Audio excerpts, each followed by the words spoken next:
ये होता है। हाँ,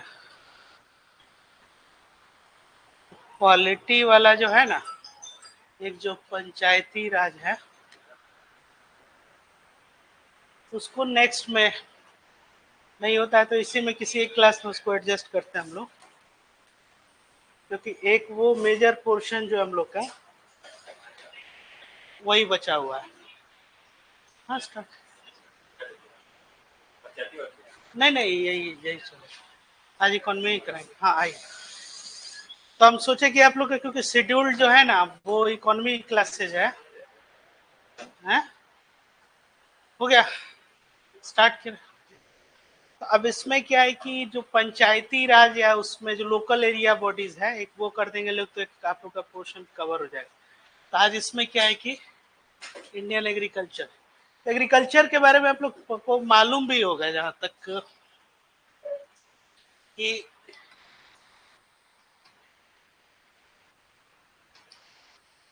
ये जो होता है ये स्टेट लिस्ट का सब्जेक्ट होता है ना। तो अब पहला क्वेश्चन आपको यहीं से पूछा जा सकता है कि अगर ये स्टेट लिस्ट का सब्जेक्ट है तो इस पे यूनियन गवर्नमेंट का एक मिनिस्ट्री ऑफ एग्रीकल्चर है, ऐसा क्यों? तो इसका मतलब कहीं ना कहीं कि वो मिनिस्ट्री या सेंट्रल का कुछ पार्ट का क्या मतलब है जब अगर स्टेट लिस्ट का सब्जेक्ट है तो ये काम स्टेट क्यों नहीं करेगी, स्टेट गवर्नमेंट वो क्यों नहीं मॉनिटर और सुपरविजन करेगी? समझ रहे हैं? तो ऐसे ही मतलब मेरे कहने का मतलब है कि you have to develop your inquiring mind, कि जैसे कि कोई सब्जेक्ट अगर मान लीजिए स्टेट लिस्ट में है, ये बेसिक्स काफी जिसको बोलते हैं कि फंडामेंटल क्वेश्चंस ऐसे ही। तो क्वेश्चन ये पूछा जाएगा जैसे कि Panchayati Raj local area bodies है, then why there is a ministry of Panchayati Raj. समझ रहे हैं इस चीज को? मतलब कि ये आपका बेसिक्स एकदम क्लियर होना चाहिए। तो अब है जैसे कि ये स्टेट लिस्ट का सब्जेक्ट है, लेकिन एक आप देखिएगा कि वहां पे भी क्या है, एक मिनिस्ट्री ऑफ एग्रीकल्चर है ना, एक कृषि मंत्री होते हैं, फिर उसके बाद से क्या इस पे संबंधित योजनाएं बनती हैं कृषि से संबंधित। तो अब इस तरह के क्वेश्चंस, या फिर कौन सी कमेटी जो है वो आपका, जैसे एमएसपी कौन तय करता है, जैसे एक सीएपीसी करके है ना, कमिटी ऑफ एग्रीकल्चरल प्रोड्यूस करके। ठीक ऐसे ही जैसे आपका एपीएमसी है कृषि उत्पादन जो आपका ये बाजार समिति जिसको कहते हैं, है ना, बाजार समिति जानते हैं आप लोग। तो अब इस तरह से जो चीजें हैं, तो अब जैसे कि ये स्टेट लिस्ट का सब्जेक्ट है, सबसे ज्यादा इंप्लॉयमेंट जो है आज भी यही जनरेट करता है। ये अलग बात है कि उसमें जो आपका है, हाँ डिस्काइज्ड अनएम्प्लॉयमेंट है ना, और एक बहुत ज्यादा जो है वो एक आधारित, और प्राइमरी सेक्टर्स के अंतर ये आता है। आप लोग को ये भी मालूम है कि एग्रीकल्चर जो है, अब देखिए जो बेसिकली इसमें है वो क्या कह रहे हैं कि एग्रीकल्चर इज द, ये होता क्या है, सबसे पहले तो यही कृषि इसको कहते हैं। अगर हम इसको एकेडमिकली डिफाइन करें जैसे एक्टिविटीज वाइज, तो आप लोग समझ रहे हैं जब भी कहते हैं क्या कहते हैं, एग्रीकल्चर एंड allied एक्टिविटीज, मतलब कृषि और इससे और जो इसके जो सहायक, या फिर जैसे कि इसमें क्या हो गया, जैसे कि पशुओं को जब मवेशी हो गए हैं, हाँ एनिमल हस्बेंड्री हो गया, या और भी डिफरेंट डिफरेंट जो है। अब इसमें देखिए, तो अब क्या है कि एग्रीकल्चर क्या हो गया आपका, एक साइंस हो गया, विज्ञान, art and practice of cultivation soil, cultivating soil, जो मिट्टी है ना उसका क्या है वो, उसको हाँ उसको cultivate, growing crops and raising livestock. It is the backbone of the Indian economy, providing employment of about 60%. एकदम रिजिड नहीं हो जाना है, कहीं पुरानी किताबों को पढ़िएगा तो 70-75%, हाँ तो नियर अबाउट 55-60-65, मतलब समवेयर इन बिटवीन,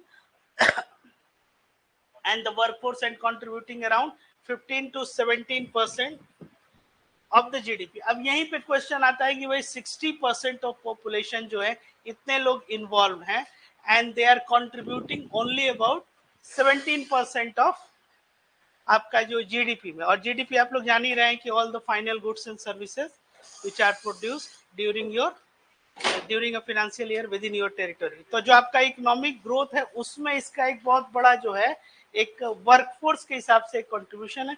दूसरी बात कि ये एक प्राइमरी एक्टिविटीज क्योंकि एग्रीकल्चर होती है आपकी, तो प्राइमरी एक्टिविटीज का मतलब हो गया, और ये काफी प्रिमिटिव जो टाइम से हम लोग जो है ये काफी प्रिमिटिव जो है ये मतलब शुरुआती दौर से जो है, जब से एंसेंट सिविलाइजेशन आप लोग देख रहे होंगे, एग्रीकल्चर और ये प्रैक्टिसेस जो ये चली आ रही। ठीक है, तो अब जो सबसे बेसिक्स जो जिसको कहते हैं वो कृषि जो है यही एक्टिविटी आपकी। तो ओवरऑल अगर इसको डिफाइन करना हो कि भाई एग्रीकल्चर क्या है, तो जैसे कि हम आपको बताएं कि गवर्नेंस और एडमिनिस्ट्रेशन के कॉन्टेक्स्ट में बोलेंगे तो ये एक ऐसी एक्टिविटी है विच इज फाइन, या एक ऐसा ये लिस्ट किसमें आता है जो स्टेट लिस्ट का सब्जेक्ट। ठीक है, तो अब इस पे जो है स्टेट लिस्ट का है, जैसे ऐसे ही लैंड वगैरह के बारे में आप लोग जानते होंगे, लैंड किसका है, स्टेट लिस्ट का कि यूनियन लिस्ट का। तो एक आप पहले देखिए कि एडमिनिस्ट्रेशन या गवर्नेंस जो है इसके पर्सपेक्टिव से एग्रीकल्चर का क्या इंपॉर्टेंस है, और अगर हम इकोनॉमिक पर्सपेक्टिव से देखें तो क्या एग्रीकल्चर, तो इकोनॉमिक पर्सपेक्टिव से जो हमारे पास जो यही आंकड़ा अगर है, इसी को ये मगर आधार बना के कहें तो यहाँ हम देख रहे हैं कि मात्र 17% जो है ये कंट्रीब्यूट कर रहा है, and it is generating about 60% of employment. तो यहीं से हम एक चीज ड्रॉ क्या कर सकते हैं कि जो आपकी प्रोडक्टिविटी है वो क्या है, वो बहुत ज्यादा जो बेहतर नहीं है। इसलिए जो आप लोग पढ़ते हैं डिस्गाइज्ड अनएम्प्लॉयमेंट,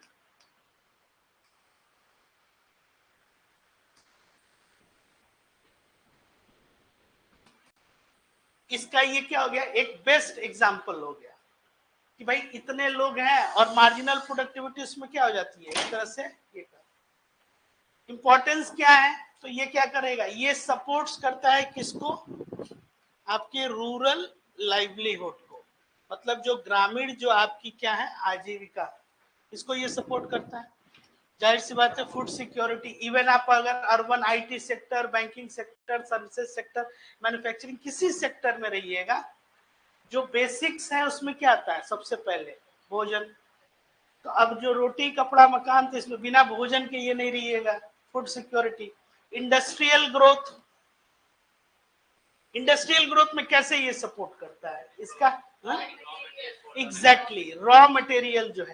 तो आप यही पे क्वेश्चन ये कर सकते हैं कि जब ये इतना कंट्रीब्यूट कर रहा है तो इतना एग्रीकल्चर को लेके गवर्नमेंट बहुत ज्यादा जो है क्यों पॉलिसीज बनाती है, और आपको मालूम होगा जो सब्सिडी भी देते हैं इसमें बहुत ज्यादा देते हैं एग्रीकल्चर में, मतलब इतना सपोर्टिव नेचर क्यों है या सपोर्टिव पॉलिसीज क्यों बनती है कृषि से संबंधित क्वेश्चंस, यहीं से आपके जो है ये खुद से ही है। तो क्योंकि ये इंडस्ट्री को भी सपोर्ट कर रहा है, और जाहिर सी बात है export earnings and overall economic development. ठीक है, तो ये आपकी जो है एक सामान्य जिसको करते हैं एक परिचय जिसको एग्रीकल्चर से, और भी बहुत सी चीजें हैं इसमें आप लोग। हाँ, जब 60% एम्प्लॉयमेंट जनरेट करता है जीडीपी में इतना कम कैसे, this one disguise unemployment. Disguise unemployment का मतलब है जैसे कि किसी एक काम को जैसे ऐसे समझिए किसी एक काम को करने के लिए केवल एक व्यक्ति की जरूरत है और उसमें 4 लोग लगे हुए, उन 4 लोगों का बहुत ज्यादा उसमें जो है वो काम नहीं, किसमें नहीं, वो हम लोग जैसे एकेडमिकली जो हम लोग जो डिफाइन किए हुए हैं disguised unemployment, but there productivity is low. जैसे एक क्वेश्चन है, जैसे आप ऐसे समझिए कि नोट्स बनाना है, आप अकेले बैठ के जो है नोट्स, 2-4 और यहाँ पे मान लीजिए कि आपके जो फ्रेंड लोग बैठे हुए हैं उनका क्या कंट्रीब्यूशन है उसमें, are you getting my point? But all 3 people 4 people are involved in that activities, मतलब कि जो मार्जिनल प्रोडक्टिविटी है वो लो। आप ऐसे समझिए कि कोई एक व्यक्ति है वो क्या कर रहा है, वो काम कर रहा है और उसकी प्रोडक्टिविटी और उससे अर्निंग्स जो है, जैसे सारे लोग यहीं पे एम्प्लॉयड, और आपकी सैलरी जो है वो पर मंथ 5 लाख, और रेस्ट जो लोग हैं वो सबकी सैलरी 20,000। तो जितने ये लोग मिल के करेंगे उतना अकेला आप जो है बल्कि उससे बहुत ज्यादा जो आई बस समझ में, तो लोग इन्वॉल्व तो हैं लेकिन अर्निंग्स उस तरह से नहीं है, तभी तो कंट्रीब्यूशन जीडीपी में केवल इतना ही है। सबसे ज्यादा कंट्रीब्यूशन किसका है, सर्विसेज का, सर्विस सेक्टर का। और आपको हम बता दें कि जिस तरह से टेक्नोलॉजिकल जो एडवांसमेंट हो रहा है, खासकर जो आर्टिफिशियल इंटेलिजेंस या अदर्स जो चीजें हैं, जैसे कि आप ऐसे समझिए सर्विस सेक्टर क्या हो गया, आप किसी तरह की सेवा कर रहे हैं, जैसे कि हम ही पढ़ा रहे हैं, तो हम क्या कर रहे हैं, एक तरह का ये सर्विसेज आप लोग को मतलब सर्विस प्रोवाइडर की तरह। एआई के जगह अब आने वाले दिनों में या बहुत जगह भी आ गया है, एक रोबोट को प्रोग्राम करके यहाँ पे एकदम मेरी मतलब तरह से उसको यहाँ खड़ा कर दिया गया, रोबोट वो पढ़ा रहा है। सिक्योरिटी गार्ड की जरूरत है, आप वहां पे जो जैसे सीसीटीवी कैमरा या और भी बहुत सारी चीजें, तो वो धीरे धीरे तो जो सर्विसेज का कंट्रीब्यूशन जो है, तो अब ये सारी चीजें चली गई, लेकिन उसको ऑपरेट करने वाला एक दूसरा व्यक्ति चाहिए। तो आपको क्या करना होगा, स्किल के तौर पे अपने को इन्वॉल्व, मतलब अपने को क्या करना है, अपग्रेड करते रहना है।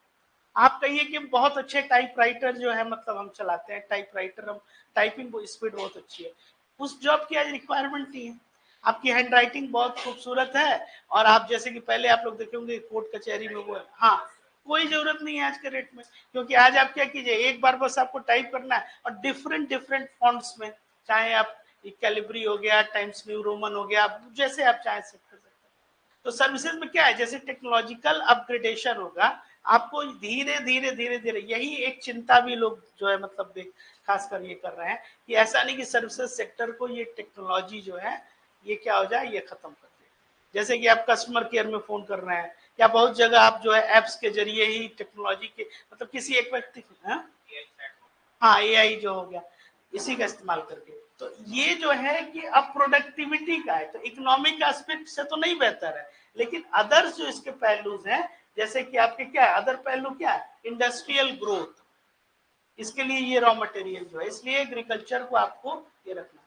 दूसरा एस्पेक्ट है इसके साथ क्या जुड़ा हुआ है, ये हाँ?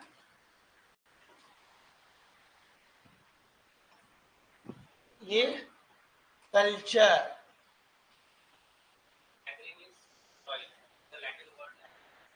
हाँ कल्चर आप लोग समझ ही रहे हैं, तो ये काफी एंसेंट सिविलाइजेशन जो है आपकी जब से थी ना, तब से ये एक्टिविटी चली है, तो एक कल्चर वर्ड भी जुड़ा हुआ है, ठीक है।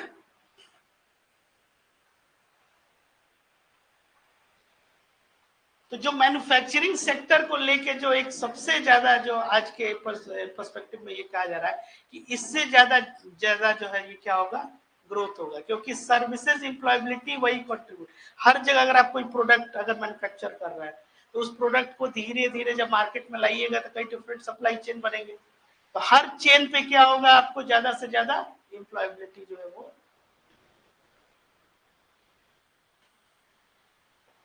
चलिए types of farming in India, इसमें देखिए ये क्या है, सबसिस्टेंस फार्मिंग। सबसिस्टेंस फार्मिंग क्या हो गया, मतलब ऐसी फार्मिंग जिसमें आप बस भरण पोषण कर लेते हैं, कोई कमर्शियल फार्मिंग नहीं है। जो हमारी जो इंडियन फार्मिंग जो थी खासकर ब्रिटिशर्स टाइम से या पहले उसके बाद भी, मतलब इतना है कि small scale farming focused on self sufficiency, मतलब कि एक क्या है, इतना है कि हमारा जो है भरण पोषण हो जा रहा है, लेकिन ये हमारे लिए कोई इनकम जनरेट करके नहीं दे रहा है। मतलब आप ऐसे समझिए कि हमारे पास 2-3 बीघा जमीन है, इसमें इतना है कि हमारे फैमिली में 4-5 लोग हैं, तो उनका क्या है कि गुजारा ये चल जा रहा है, तो ये एक स्मॉल स्केल फार्मिंग हो गई। Primarily rain fade and labour intensive, इसमें हम बहुत ज्यादा जब मतलब श्रम करेंगे ना, तभी उस पे जो है लेबर इंटेंसिव। अब अगर बड़ा अगर फार्मिंग है, मतलब आप ये समझिए कि 50 बीघा 100 बीघा इस तरह से अगर आप फार्मिंग कर रहे हैं, तो वो कमर्शियल फार्मिंग हो गई, एक बड़े स्केल पे आप कर रहे हैं, तो बड़े स्केल पे करेंगे तो उसमें क्या हो जाएगा, आपको उस तरह से धन उपार्जन जो है वो भी ज्यादा। यहाँ है कि किसी तरह, और अधिकांश किसान जो आपके यहाँ है वो यही सबसिस्टेंस फार्मिंग वाले हैं या मार्जिनल जिसको फार्मर्स कहते हैं। फिर कमर्शियल फार्मिंग, कमर्शियल फार्मिंग क्या है, large scale farming aimed at producing crops for sale, relies on modern inputs like fertilizers, pesticides and irrigation। अब इसमें क्या है कि ये इरिगेशन पे, पेस्टिसाइड्स और फर्टिलाइजर्स है ना, इस पे बहुत ज्यादा ये क्या है, ये निर्भर है।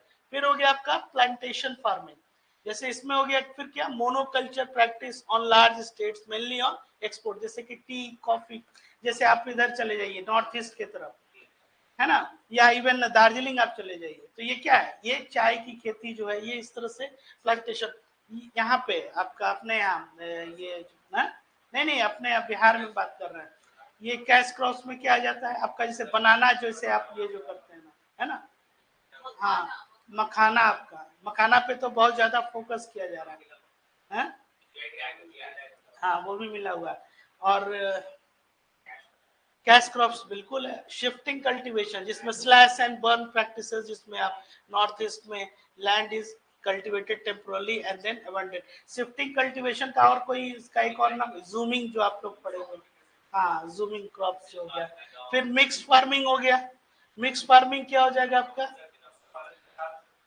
है, जिसमें क्या है कि combination of crop cultivation and live stock farming दोनों जो है एक साथ आपका इसमें ये रहेगा, ठीक है, हाँ, फिर क्या हो जाएगा आपका ऑर्गेनिक फार्मिंग, ऑर्गेनिक फार्मिंग आजकल सबसे ज्यादा फोकस इसी पे किया जा रहा है, ऑर्गेनिक का इस मतलब अभी स्थिति ये है कि इंडिया में आप कहीं भी चले जाइए और आप लोग देख भी पा रहे होंगे, जैसे वो आलू ये क्या उसको बोलते हैं एलोवेरा, और ये जितने भी ये जूस वगैरह मिल रहे हैं, तो अब इसमें क्या है कि मेडिसिनल वैल्यू भी इसकी बहुत ज्यादा हो, और ऑर्गेनिक फार्मिंग मतलब किसी भी तरह का केमिकल पेस्टिसाइड उसमें नहीं मिलाया जाए, तो ऐसा ये माना जा रहा है कि वो काफी स्वास्थ्यप्रद भी जो है ये है। फिर उसके बाद से क्या है, ग्रीन मैन्योर कंपोस्ट वगैरह मिलेगा और सिंथेटिक केमिकल, रेस्ट और इसके बारे में आप लोग जो ज्यादा डिटेल में इसमें पढ़े ही होंगे एग्रीकल्चर चैप्टर ज्योग्राफी में भी।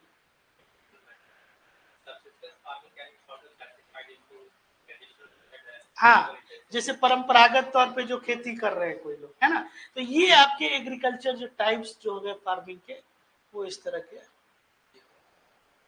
ठीक है, चले नेक्स्ट।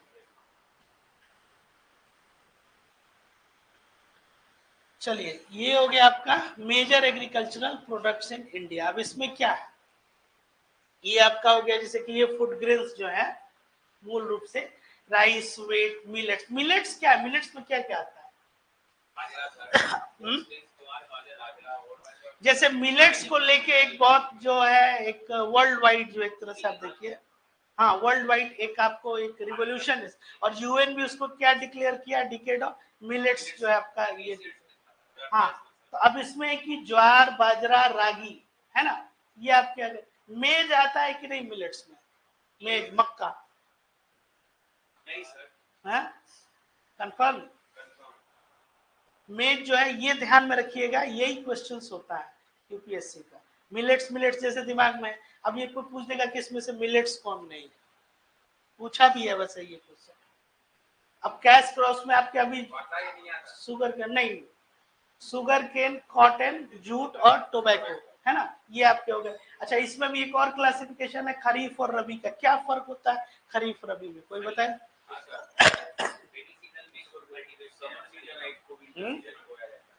किस सीजन में, मानसून में क्या किया था, खरीफ को कल्टीवेट किया था, जैसे इसमें देखिए ये हो गया आपका पैडी, आपका आपका बाजरा हो गया, ज्वार और ये मेज हो गया, ये क्या ये खरीफ में आ जाएगा, ठीक है, एक हाँ, और रबी में हो गया आपका व्हीट बार्ली पीस ग्राम, एक और इन दोनों से मिला हुआ होता है उसको कहते हैं जैद, जैद जैद में क्या हो जाएगा, है सोयाबीन,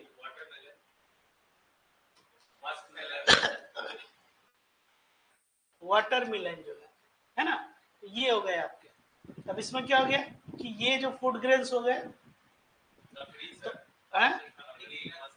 हाँ हाँ, तो मेजर तौर पे जो एग्रीकल्चरल प्रोडक्ट्स है rice wheat millets pulses, cash crops हो गया sugarcane cotton jute tobacco, horticulture में क्या हो जाएगा फिर आपका, है?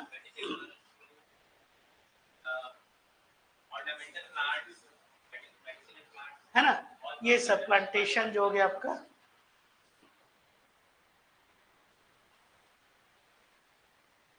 ठीक है, ये देखिए role of agriculture in Indian economy, क्या क्या रोल है इसमें, देखिए इस चीज को, सबसे इंपॉर्टेंट जो है, जो हम आपको अभी बता रहे थे, ये कि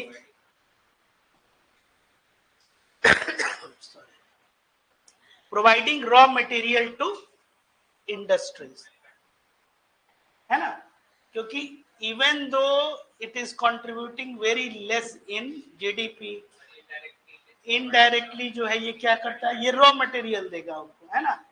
जैसे कि आप लोग इसमें भी पढ़ते होंगे, ये हिस्ट्री में भी, जब इंडिगो प्लांटेशन था तो इंडिगो प्लांटेशन को क्या किया गया था, फोर्स किया गया था यही चंपारण। उसके पीछे वजह क्या था,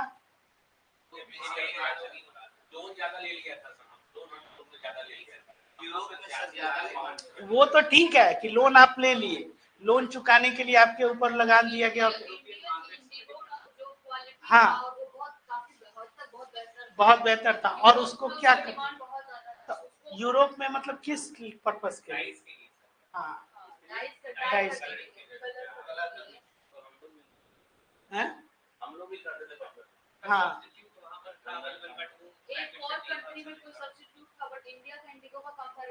नहीं था,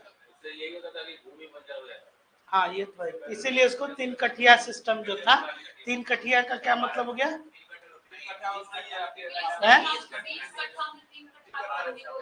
हाँ, तो वही तीन कठिया सिस्टम है, चंपारण सत्याग्रह। तो जो 20 कट्ठा है उसको क्या बोलते थे, एक बीघा, एक बीघा में 20 कट्ठा होता है, और एक कट्ठा में 20 धूर, ठीक है, और धीरे धीरे धीरे धीरे और भी बहुत सारे स्केल्स जो है, ठीक है। तो अब इसमें क्या है कि ये प्रोवाइडिंग, और एक कट्ठा जो कहते हैं वो तकरीबन कितना होता है,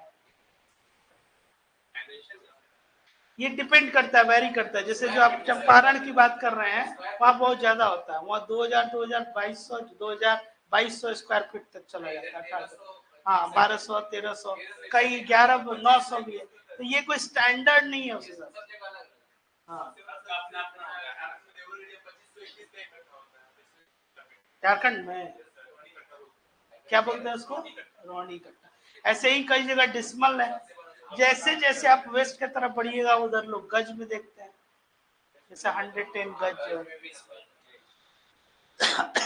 ठीक है, roll up agriculture in economy. उसके बाद से क्या है इंपॉर्टेंस इन इंटरनेशनल ट्रेड, कैसे,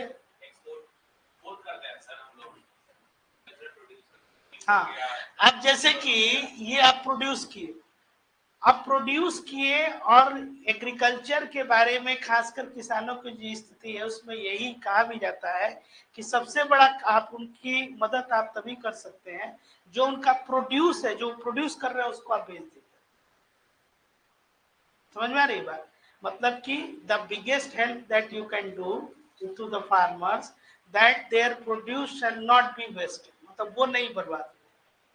आए दिन आप लोग देखते भी होंगे कि इतना ज्यादा प्रोड्यूस हो गया, जैसे कि इंडिया रखने का जगह नहीं, जैसे टमाटर का एक दिन का मतलब 1 1.5 2 साल पहले दिखा, उसको फेंका जा रहा, और साइमल्टेनियसली उसी टाइम आप देखिएगा कि अपने कंट्री के दूसरे पार्ट में उसका प्राइस जो है वो समवेयर अराउंड मान लीजिए 50 रुपी या 40 रुपी।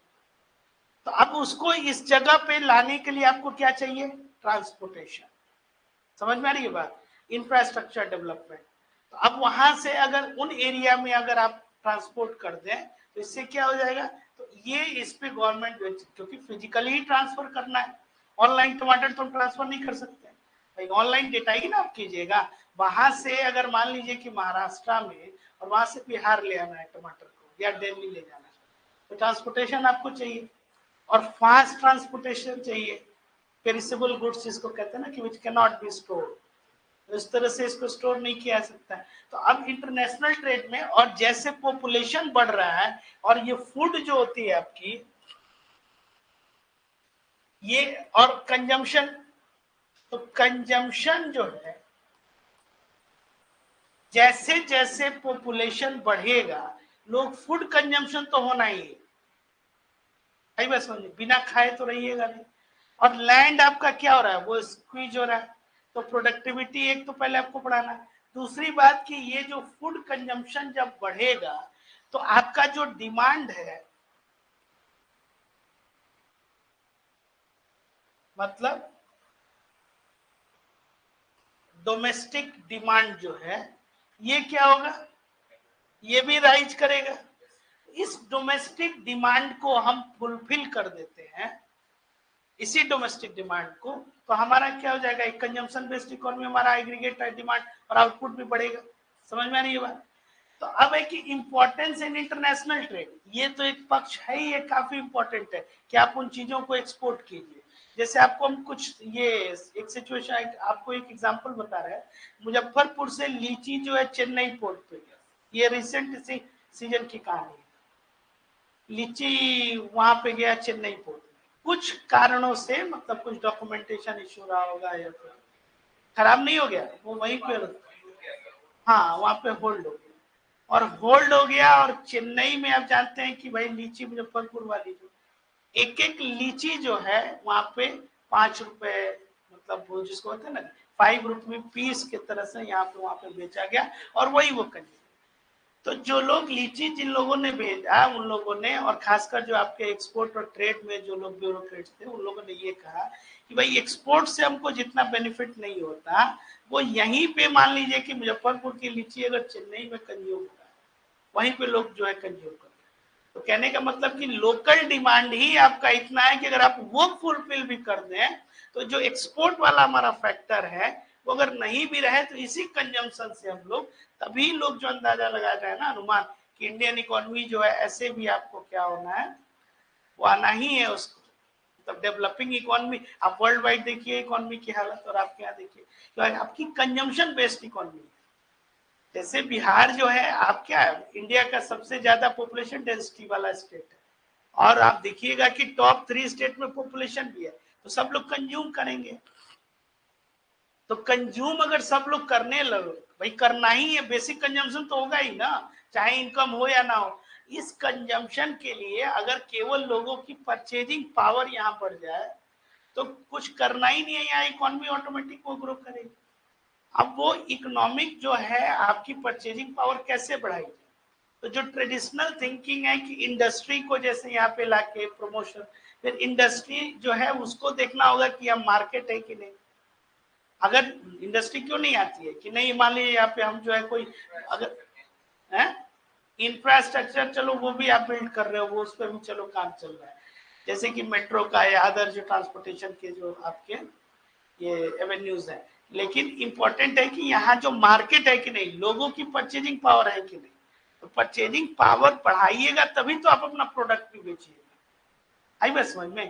तो लोकल डिमांड भी अगर आपका है वो भी फुलफिल कर दें, तब भी ये सेक्टर जो है ये काफी इंपॉर्टेंट है, और इंटरनेशनल ट्रेड के लिए तो इंपॉर्टेंट भी है हमेशा से, क्योंकि बहुत सारा अगर आप वर्ल्ड में भी देखिएगा तो इतना फर्टाइल लैंड आपको कहीं नहीं मिलेगा।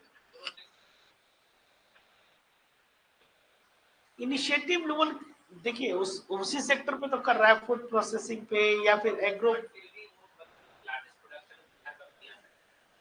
हम वही बताए ना कि एक समस्या तो सबसिस्टेंस फार्मिंग की है, कि जो लैंड होल्डिंग है, जैसे नॉर्थ बिहार आप देख लीजिए, नॉर्थ बिहार आपका मतलब बहुत ज्यादा जो है वो क्या है, वो पॉपुलेशन, और एक पोर्शन उधर आप देख लीजिए थोड़ा सा जो ईस्टर्न पार्ट हो गया, और आपका वो क्या है, वो फ्लड आपका ये, तो अब 2-3 मंथ तो आप देखिए कि वो फ्लड वाली जो है स्थिति जो है उसमें ये रह जाती है। इधर उस तरह से लैंड आपको नहीं मिलेगा, आप साउथ बिहार साइड में आप इधर फिर आपका आना होगा, क्योंकि इसके लिए लैंड भी बहुत ज्यादा चाहिए। एग्रो जो इंडस्ट्री के लेवल पे अगर आप जो कर रहे हैं, तो जो भी है किसान है वो कैसे किसान है कि भाई किसी तरह से खेती हो रहा है, मेरे जो मतलब मेरी जीविका चल रही है।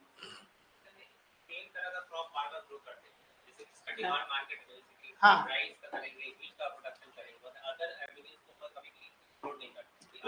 उसके पीछे वजह सोचिए थोड़ा सा, देखिए बता रहे हैं, गेहूं चावल इसलिए वो जाते हैं, ऐसा नहीं है कि उनको इस बात का ये नहीं है कि हम कोई कैश क्रॉप्स नहीं करें, लेकिन वो मजबूरी भी है।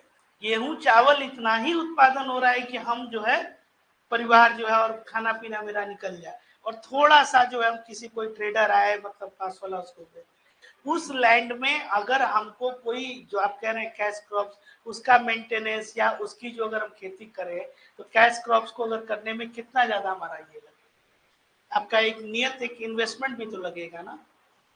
वो इन्वेस्टमेंट करने की भी उनकी स्थिति नहीं है। उससे भी विकट स्थिति है अगर आप सही से देखें। गवर्नमेंट सपोर्ट कर रही है, लेकिन जिस हिसाब से है तो कुछ खास लोग जिनको है वो लोग लाभ ले रहे हैं।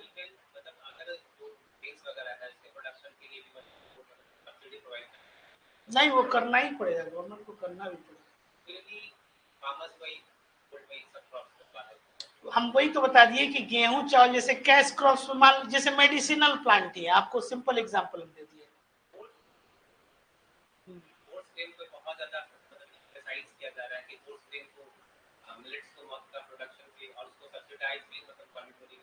हाँ,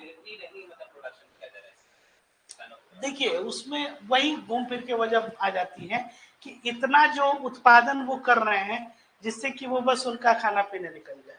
रेस्ट आप जैसे ही कीजिएगा उसमें कॉस्ट इंकर्ड है। गवर्नमेंट सब्सिडी दे रही है टू सर्टेन एक्सटेंट, लेकिन और भी न्यूनतम, जैसे कि आप ऐसे समझिए ना, आप किसी भी गांव से डिस्ट्रिक्ट हेडक्वार्टर जो आप जाते हैं, जो आपका मतलब एक नजदीक का एक थोड़ा सा बड़ा बाजार है, उसका ट्रांसपोर्टेशन, उसका फेयर कितना है आने जाने में। अगर 2 बार किसी फैमिली को या किसी किसान को ये कह दिया जाए, आप ये चीज नोटिस भी कर पा रहे होंगे, जैसे मान लीजिए कि सिटी आप डिस्ट्रिक्ट लाइक जहानाबाद, आप एग्जांपल के लिए, जहानाबाद का कोई जो रूरल जो एरिया है, जो गांव है, वहां से आने में उसको कम से कम 30 किलोमीटर की दूरी है। 30-35 किलोमीटर डिस्ट्रिक्ट हेड ऑफिस में अगर कोई काम भी है डिस्ट्रिक्ट मजिस्ट्रेट के यहाँ, वो ये बस कह दिए कि आज आप जाइए, आप जो है कल आइए, एक बार फिर आना, वो आने जाने में जो उसको बस का फेयर देना होगा, ये वो भी डिफिकल्टी हो रहा है। आप समझ रहे हैं दैट 51% बीपीएल, समझ रहे हैं मतलब ये काफी, मतलब जब आप काफी करीब से जब आप जाके देखिएगा, आप सीधे यही बोलिए कि आप किसी स्कूल के टीचर हैं, आप प्रिंसिपल हैं, आप किसी फार्मर के लड़के को आप एक सपोर्ट कर रहे हैं कि ठीक है तुम आओ, तुम्हारी कोई फी नहीं लेगी, तुम्हारा एडमिशन हम करा देते हैं 10th क्लास, उसको आप ये कहेंगे ठीक है जाओ कल ये लेकर आओ, जहां आप ये कहेंगे 2 बार उसको आना, सर हम यहीं रुक जाएंगे 2 दिन, मतलब क्योंकि वो आने जाने का फेयर वो भी काफी प्रॉब्लम। आप समझ रहे हैं, तो आप सब्सिडी अगर दे भी दे गवर्नमेंट, तो रेस्ट ऑफ चीजें और भी, भाई लेबर आप रखिएगा ही, अकेले सारा काम तो कीजिएगा नहीं, ये बहुत विकट स्थिति है। तो जो जितना ये दिखाई देता है, जैसे कि पॉलिसी मेकर्स तो सपोर्ट करेंगे, लेकिन केवल गवर्नमेंट के आने से नहीं होगा, एक पूरा सोसाइटी, इससे आप लोग सहमत है कि नहीं जो हम ये कह रहे हैं, एकदम व्यवहारिक पक्ष पे, जैसे कि आप ऐसे समझिए कि आरा से पटना अगर है, आप स्टूडेंट की स्थिति देखिए ना, कि कोई एग्जाम अगर 3-4 महीने अगर डिले हो जाता है, और वो किसी सिटी में, जैसे सिटी लाइक पटना वहां रह के अगर वो तैयारी कर रहा है, तो 2-3-4 महीने का रेंट वो कहां से देगा। अधिकांश जो स्टूडेंट पढ़ने आते हैं या जो तैयारी कर रहे हैं, वो किनके बच्चे होते हैं, किसान के ही तो होते हैं। भाई पटना में जो तैयारी करने आ रहा है वो लड़का कहाँ का है, मधेपुरा से आएगा, सुपौल से आएगा, अररिया से आएगा, बहुत हुआ तो मुजफ्फरपुर से आपका जो आ रहा है, मोतिहारी से आ रहा है, जहानाबाद से आ रहा है, भभुआ से आ रहा है, तो वो किसी गांव से ही तो आ रहा है ना। वहां पे जो उसकी फैमिली, उसके फादर, तो वो क्या है कि भाई सर्टेन अमाउंट जब आपको 5,000 रुपए या 10,000 रुपए आपको सपोर्ट करेंगे, रेस्ट जो पैसा है वो वहां पे कोई ना कोई वो एक्टिविटी में इन्वॉल्व हुआ, कुछ काम कर रहा होगा, उससे वो उपार्जन उसका हो रहा है, तभी तो वो, नहीं तो आप अब सिटी लाइक पटना, अब यहाँ पे वो कैसे वो सर्वाइव करेगा, आप खुद सोचिए इस चीज को। और उसमें अगर आप ये कह दिए कि एग्जाम अगर 6 महीना जो पोस्टपोन हो गए, वो 6 महीना, पूछिए वो कैसे हो। यहाँ भी इस तरह की ये समस्या है, ये पॉलिसी मेकिंग में तुम लोग कर रहे हैं, एग्जीक्यूशन में क्या प्रॉब्लम आता है, तो इस तरह की व्यवहारिक समस्या है। भाई 2 बार अगर डिस्ट्रिक्ट मजिस्ट्रेट है वो कंट्रीब्यूट कर रहा है, वो पूरा चाह भी रहा है कि हम सपोर्ट करें इस गांव को, समझ में आ रही बात। तो 2 बार यही डीएम साहब बोल दिए कि बस आप आना जाना, ये संभव नहीं है कि स्टेट मशीनरी ऐसे प्रोवाइड करे, क्योंकि अकेला वो किसान तो होगा नहीं, उस गांव में बहुत सारे किसान होंगे, वैसे वैसे कितने पंचायत में कई गांव होंगे, आई बात समझ में। इसीलिए इसमें जब तक लोगों की भागीदारी नहीं होगी ना, हम अक्सर कहते हैं कि सोसाइटी बाई लार्ज अगर नहीं ये हुआ, तब तक ये स्टेट मशीनरी और इसके वजह से नहीं होगा, क्योंकि उस गवर्नेंस जैसे हम लोग कहते हैं ना, उसके स्टेक होल्डर कौन है, पीपल भी है, लोग भी है। यही समस्या। और पॉपुलेशन बढ़ेगा तो लैंड स्क्वीज करेगा। भाई गांव में खेत जो है आप देखिएगा, बहुत सारे ऐसे जो मतलब जहाँ पे कृषि हेतु जो जमीन थी, आज वहां कंस्ट्रक्शन हो गया, घर बन गया। और घर मतलब कि घर नहीं, वो मतलब हवेली टाइप बनी हुई है, कॉलोनी कह लीजिए। गांव में भी ट्रैफिक जैम लग रहा है। तो कहने का मतलब कि जो एग्रीकल्चरल लैंड है उसका कन्वर्सन रियल एस्टेट में हो रहा है। समझ रहे हैं इस चीज को? तो एग्रीकल्चरल लैंड का जब कन्वर्सन रियल एस्टेट में हो रहा है, ये एक अपने आप में भी एक चिंताजनक है। और कृषि को छोड़कर आप आगे नहीं बढ़ सकते, ये भी एक जो है है?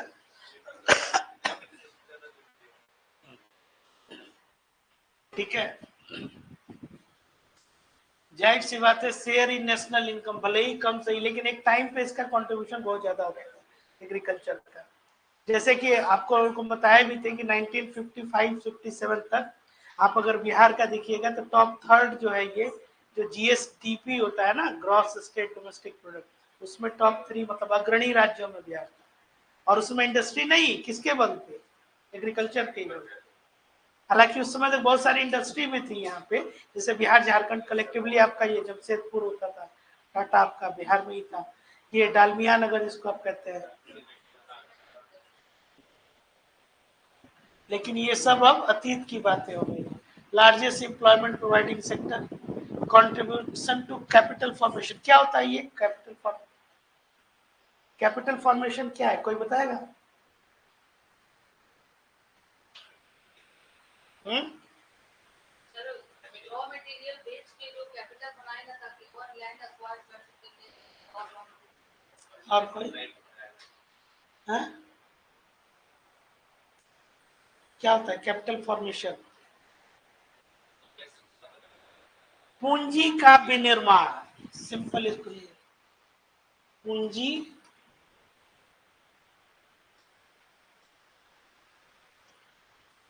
मतलब फिर से आप क्या कर रहे हैं, कैपिटल को जनरेट कर रहे हैं, है ना? जैसे कि अब कैपिटल फॉर्म करने का मतलब, जैसे कि आप क्या किए कि एक यही एक समझिए कि एक शॉप यहाँ पे आप चला रहे हैं, तो आप एक एसेट बनाए। और एसेट किसको कहते हैं?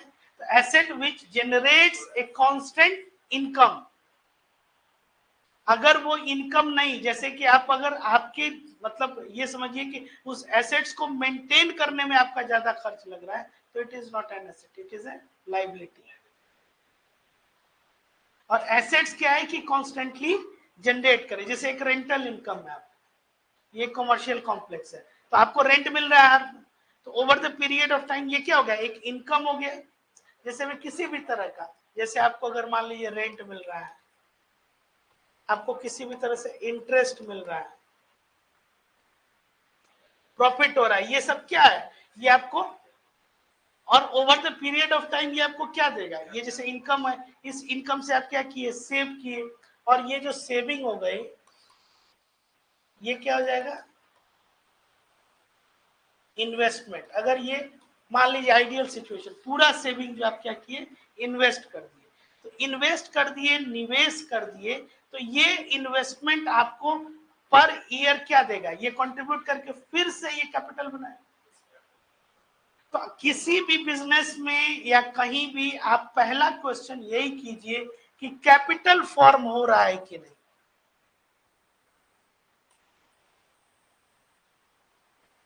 आई बात समझ में?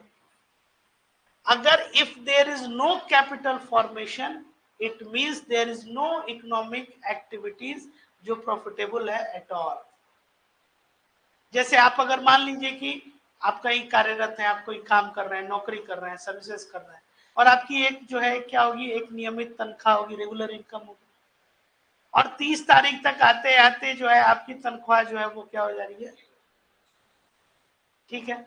तो 30 तारीख में आप में और इनमें कोई बहुत फर्क नहीं हुआ, अगर ये कुछ नहीं कर रहे हैं, इनके पास उस तरह से इनकम नहीं है, क्योंकि उस दिन क्या है, आपका भी जो है वो खाली है। तो आप over the period of time जो इस इनकम से आपने कोई 1 साल 2 साल 5 साल भी अगर आपने काम किया और आप कोई कैपिटल फॉर्म नहीं कर पाए, सेविंग्स नहीं, सेविंग्स तो मतलब बचत हो गया आपका।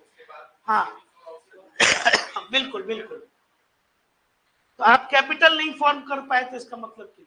आप एक दुकान पे का आप काम कर रहे हैं, आपकी अपनी व्यवसायिक जो है कोई उपक्रम है, उस उपक्रम पे आप काम कर रहे हैं और over the period of time आपके पास कोई अदर कैपिटल नहीं है तो नहीं। जैसे सबसिस्टेंस फार्मिंग में क्या प्रॉब्लम है, कैपिटल फॉर्म होने का सवाल ही नहीं है। ठीक है, अब आपके पास एक बड़ा लैंड है, मतलब तकरीबन आप 20 25 50 बीघा जो इस तरह से आप उसके क्या है कि आप कृषि कार्य कर, तो आप जो उस उपजाऊ जमीन से आपका ये जो आया, तो आपका अपना जो है भरण पोषण तो हो ही रहा है, आप कुछ एडिशनल जो है वो अर्निंग कर रहे हैं, और over the period of time आप ये भी है कि आप दूसरा लैंड भी ले सकते हैं। समझ में, मतलब आप अपना लैंड का कैपिटल भी जो बढ़ा सकते हैं, एक दुकान से 2 दुकान, 2 से 4, यही कैपिटल फॉर्मेशन। तो कैपिटल फॉर्मेशन में भी एक कंट्रीब्यूशन जो है, प्लस अब ये कैपिटल फॉर्मेशन कई तरह का हो सकता है। जैसे आपसे यही आप अपना भी मूल्यांकन कीजिए कि जनवरी 2024 से लेके और दिसंबर 2024 तक हमने क्या किया, इस एक साल में क्या हुआ। तो आप ये कहेंगे कि हमने पढ़ाई की, हमने कुछ और ऐसा सीखा, तो आप ये कह सकते हैं कि ह्यूमन कैपिटल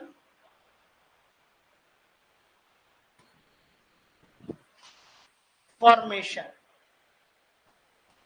ठीक है, मतलब कि हमारा क्या हुआ, एक अपना जिसको बोलते हैं ना कि मेरी जो मानवीय पूंजी है उसमें एक विकास हुआ। जैसे आपने कोई कोर्स जो है ज्वाइन कर लिया, कुछ स्किल सीख लिया आपने, है ना, जैसे बहुत सारे कोर्सेज होते हैं, जैसे MS एक्सेल हो गया, GST टैली, या फिर तमाम तरह का एनिमेशन से संबंधित, या कुछ भी आपने मतलब एक स्किल सीखा, एक हुनर सीखा, या कहीं मान लीजिए कि आप जो है ये हायर स्टडी में कहीं चले गए, तो एक साल में क्या हुआ, आपका एक ह्यूमन कैपिटल जो है उसमें वैल्यू में एडिशन। और कुछ नहीं किया तो क्या कहेंगे, there is no capital formation, in fact आप डिटोरिएट ही कर रहे हैं। एक साल पहले इससे ज्यादा मेरी बेहतर स्थिति थी, आज और स्थिति मेरी खराब हो गई। समझ में आ रहा है, तो ये कॉन्स्टेंटली अगर नहीं ऐड हो रहा है तो अब इसमें इकोनॉमिक ग्रोथ हो ही नहीं सकता है। इकोनॉमिक ग्रोथ की सबसे पहली शर्त क्या है, कैपिटल फॉर्मेशन। और यही जीडीपी भी है। जीडीपी क्या है कि all the final goods and services produced with in your territory during a financial year. एक साल में कितना पूंजी का जो है विनिर्माण हुआ, ये भी एक इसमें। इसके साथ साथ क्या, providing food surplus to expanding population. जैसे जैसे जो है पॉपुलेशन आपका बढ़ रहा है, तो आप देख रहे होंगे कि गवर्नमेंट जो या बहुत सा अनाज उसको उसके भंडारण की समस्या है, मतलब उसको कहाँ रखा जाए, इसलिए उसको बांट दिया जाए। तो अब उसमें है कि बहुत जगह स्कार्सिटी भी है, तो स्कार्सिटी है तो वहां तक आपको क्या करना होगा, ट्रांसपोर्ट करके उसको। कोई क्वेश्चन अभी तक नहीं?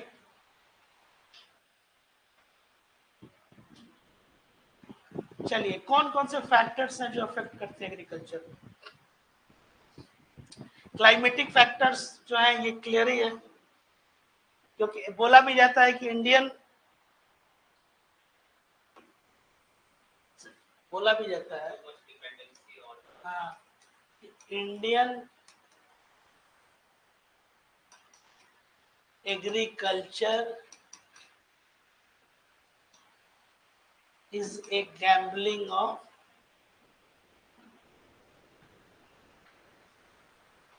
मॉनसून, है ना। ये क्या है, सब कुछ आधारित है किस पे, मानसून पे। मानसून अच्छा हुआ तो आपका, तो ये क्या है, ये गैम्बलिंग ऑन मानसून हो गया एक तरह से।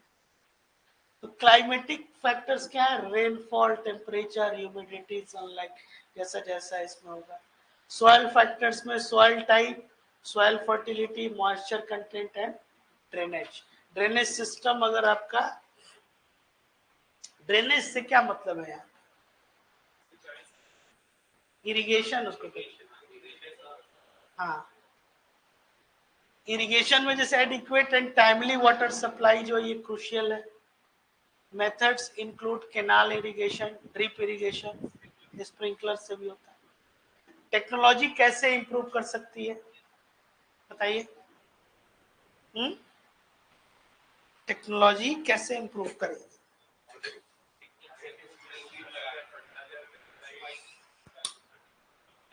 हाँ, जो आपके high yield variety farm machinery, ठीक है। Government policies, minimum support price, MSP क्या होता है मालूम है आप लोग को, क्या होता है?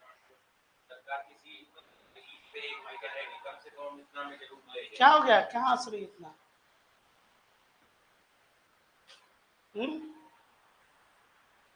बोलो, सबको यहाँ सेगा, सब कोई बोर हो रहा है, बोल रहा है सर एग्रीकल्चर अच्छा टॉपिक नहीं पढ़ा रहे हैं।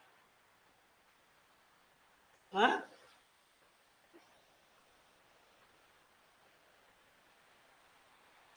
अच्छा 2 सेकंड का ब्रेक आप ले लो, आप उधर चल जाओ, हंस लो, फिर उसके बाद आ जाना। इसको ऐसे नया एक इंट्रोड्यूस हम लोग कहते हैं लाफिंग ब्रेक। क्योंकि एक चीज तो होता है कि हमको देखे तो कोई नहीं हंस रहा होगा। हाँ, क्या हुआ? लाफिंग गैस क्या होता है? N2O, N2O नाइट्रस ऑक्साइड, और NO2, NO2 होता है कुछ? NO2 होता ही नहीं है, लेकिन रिएक्ट करिए, NO होता है कि NO2 होता है?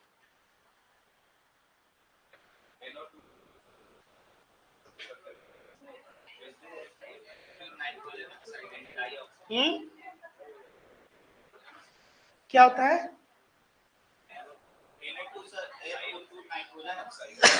NO2 होता है, NO3 होता है, पक्का? अच्छा, वैलेंसी किसको कहते हैं? चल थोड़ा सा ब्रेक, आप लोग एग्रीकल्चर से, हाँ थोड़ा सा आप लोग केमिस्ट्री चेक करें, हम कितना आप लोग केमिस्ट्री पढ़ लेते। अब कॉमर्स और इकोनॉमिक्स मत बात कीजिए, अब केमिस्ट्री पे आ रहे हैं तो केमिस्ट्री बताइए, तो वैलेंसी किसको कहते हैं? कंबाइनिंग जो टेंडेंसी होता है उसी को ना कहते हैं, पक्का है ना?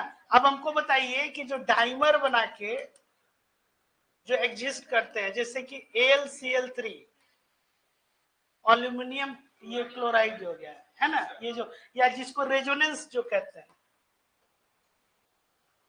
ये क्या होता है? आइसोमेरिज्म पढ़ा है किसी ने? क्या होता है आइसोमेरिज्म? केमिस्ट्री ऑनर से हैं, तो बताइए फिर। AlCl3 ये सब जो डाइमर बना के एग्जिस्ट करते हैं, तो इनफैक्ट ये बैलेंसी पूरी नहीं होती, तो क्या हो जाएगा?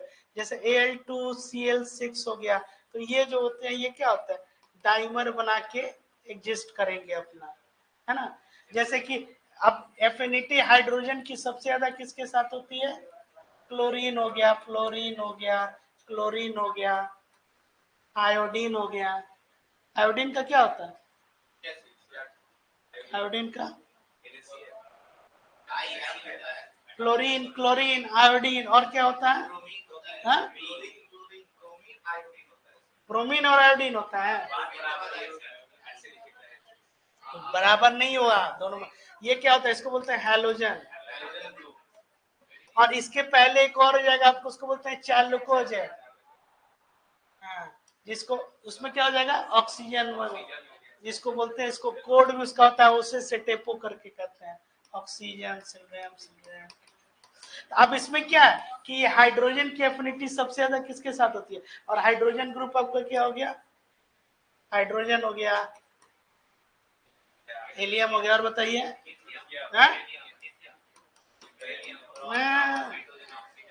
क्या आप लोग भूल गए हो यार? हमें को लिखे पीरियोडिक टेबल क्या है? हाँ, इसमें इस सबका कोड है, इस वजह से। हाँ, जो भी है। हाँ, तो अब इसमें क्या है? इसकी एफिनिटी किसके साथ होती है आपकी? सबसे ज्यादा इन ग्रुप के साथ, जो हाइड्रोजन, इसलिए जहां हाइड्रोजन होगा वो क्या करेगा? वो उसको, जैसे कि HNO3, जैसे कि HNO3, ठीक है, और H2SO4, ठीक है। अब इन दोनों में क्या, ये जो एसिड होते हैं ये स्ट्रॉन्ग एसिड, ठीक है।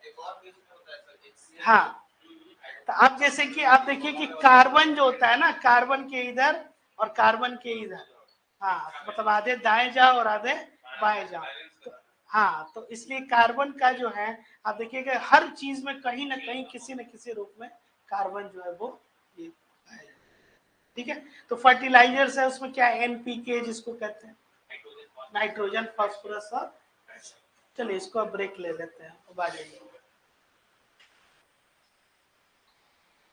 ठीक है, तो अब इसमें क्या है कि एमएसपी सब्सिडीज और ये जो है, और मार्केट फैक्टर्स क्या हो गए आपके, demand, supply dynamics, price stability, market access and transportation. ठीक है, ये जो है इसी पॉइंट्स के इर्द गिर्द क्या है, आपको जो भी मतलब आपका जो थॉट प्रोसेस है या जो आपको ये कंटेंट है या कुछ और नए पॉइंट्स अगर आप बना सकें तो ये बना, ये अफेक्ट करते हैं एग्रीकल्चर को। इसके अलावा भी कुछ है, ट्रेडिशनल जैसे हो गया, बहुत सारे कस्टम्स हो गए जो है वो भी इंपॉर्टेंट होते हैं।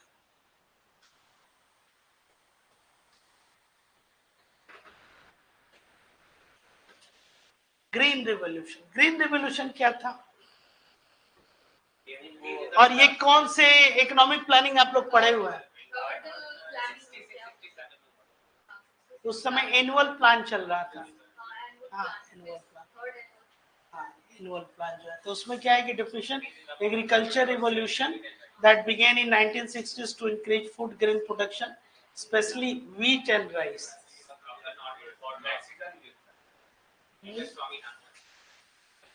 एमएस स्वामीनाथन, अब इनको भारत रत्न दे दिया। फीचर्स क्या है, तो high yielding variety seeds, irrigation infrastructure, chemical fertilisers, pesticides and credit facilities. ठीक है, क्या इंपैक्ट पड़ा, तो फूड सिक्योरिटी पे, सेल्फ सफिशिएंसी पे, food grains improved, rural incomes आपका, also led to regional disparities. ये एक जो है एक इसमें एक प्रभाव पड़ा, कैसे, क्योंकि कुछ खास क्षेत्र तक ही ये सीमित रहा, specially state like Punjab, Haryana, environmental degradation and soil, west UP कह लीजिए।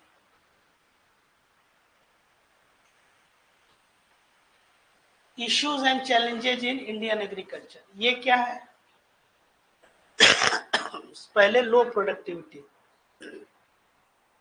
Due to fragmented land holdings, fragmented land holdings मतलब, हाँ, इनएडिक्वेट इरिगेशन, है ना, ये सब आपके पॉइंट्स है, एग्जैक्ट वही चीज, यही क्या है, इश्यूज है और यही चैलेंजेज है।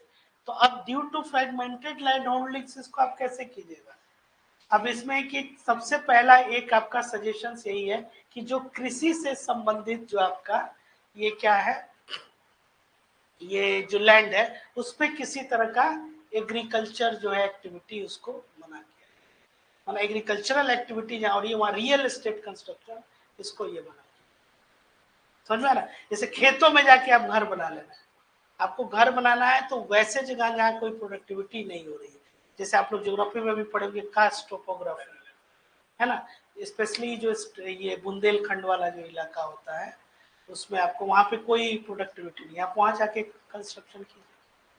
लेकिन ये जो गैंगनेटिक प्लेन वाली जो भूमि है, पूरे वर्ल्ड में आप इतना ज्यादा फर्टाइल लैंड नहीं देखेंगे, थोड़ा सा वही जो वो नील नदी वाला बताते हैं लोग। हाँ, प्रोडक्ट देखिए उसमें तो एक स्कोप हमेशा से रहेगा प्रोडक्टिविटी बढ़ाने का, लेकिन यहाँ जो एक ये समस्या जो आती है ना, इसको ध्यान में, उसके बाद से क्या है, इनएडिक्वेट इरिगेशन, कई जगह जो है इसकी समस्या है, कई जगह फ्लड ज्यादा है, climate change, erratic rainfall, droughts, एक ही टाइम पे इंडिया में जो डाइवर्सिटी है, स्पेशली कहीं एक जगह ड्रॉट भी है, दूसरी जगह फ्लड भी है, increase frequency of extreme weather events.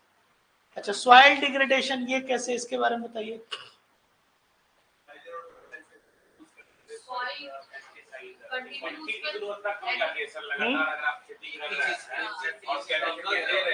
Soil profile क्या होता है,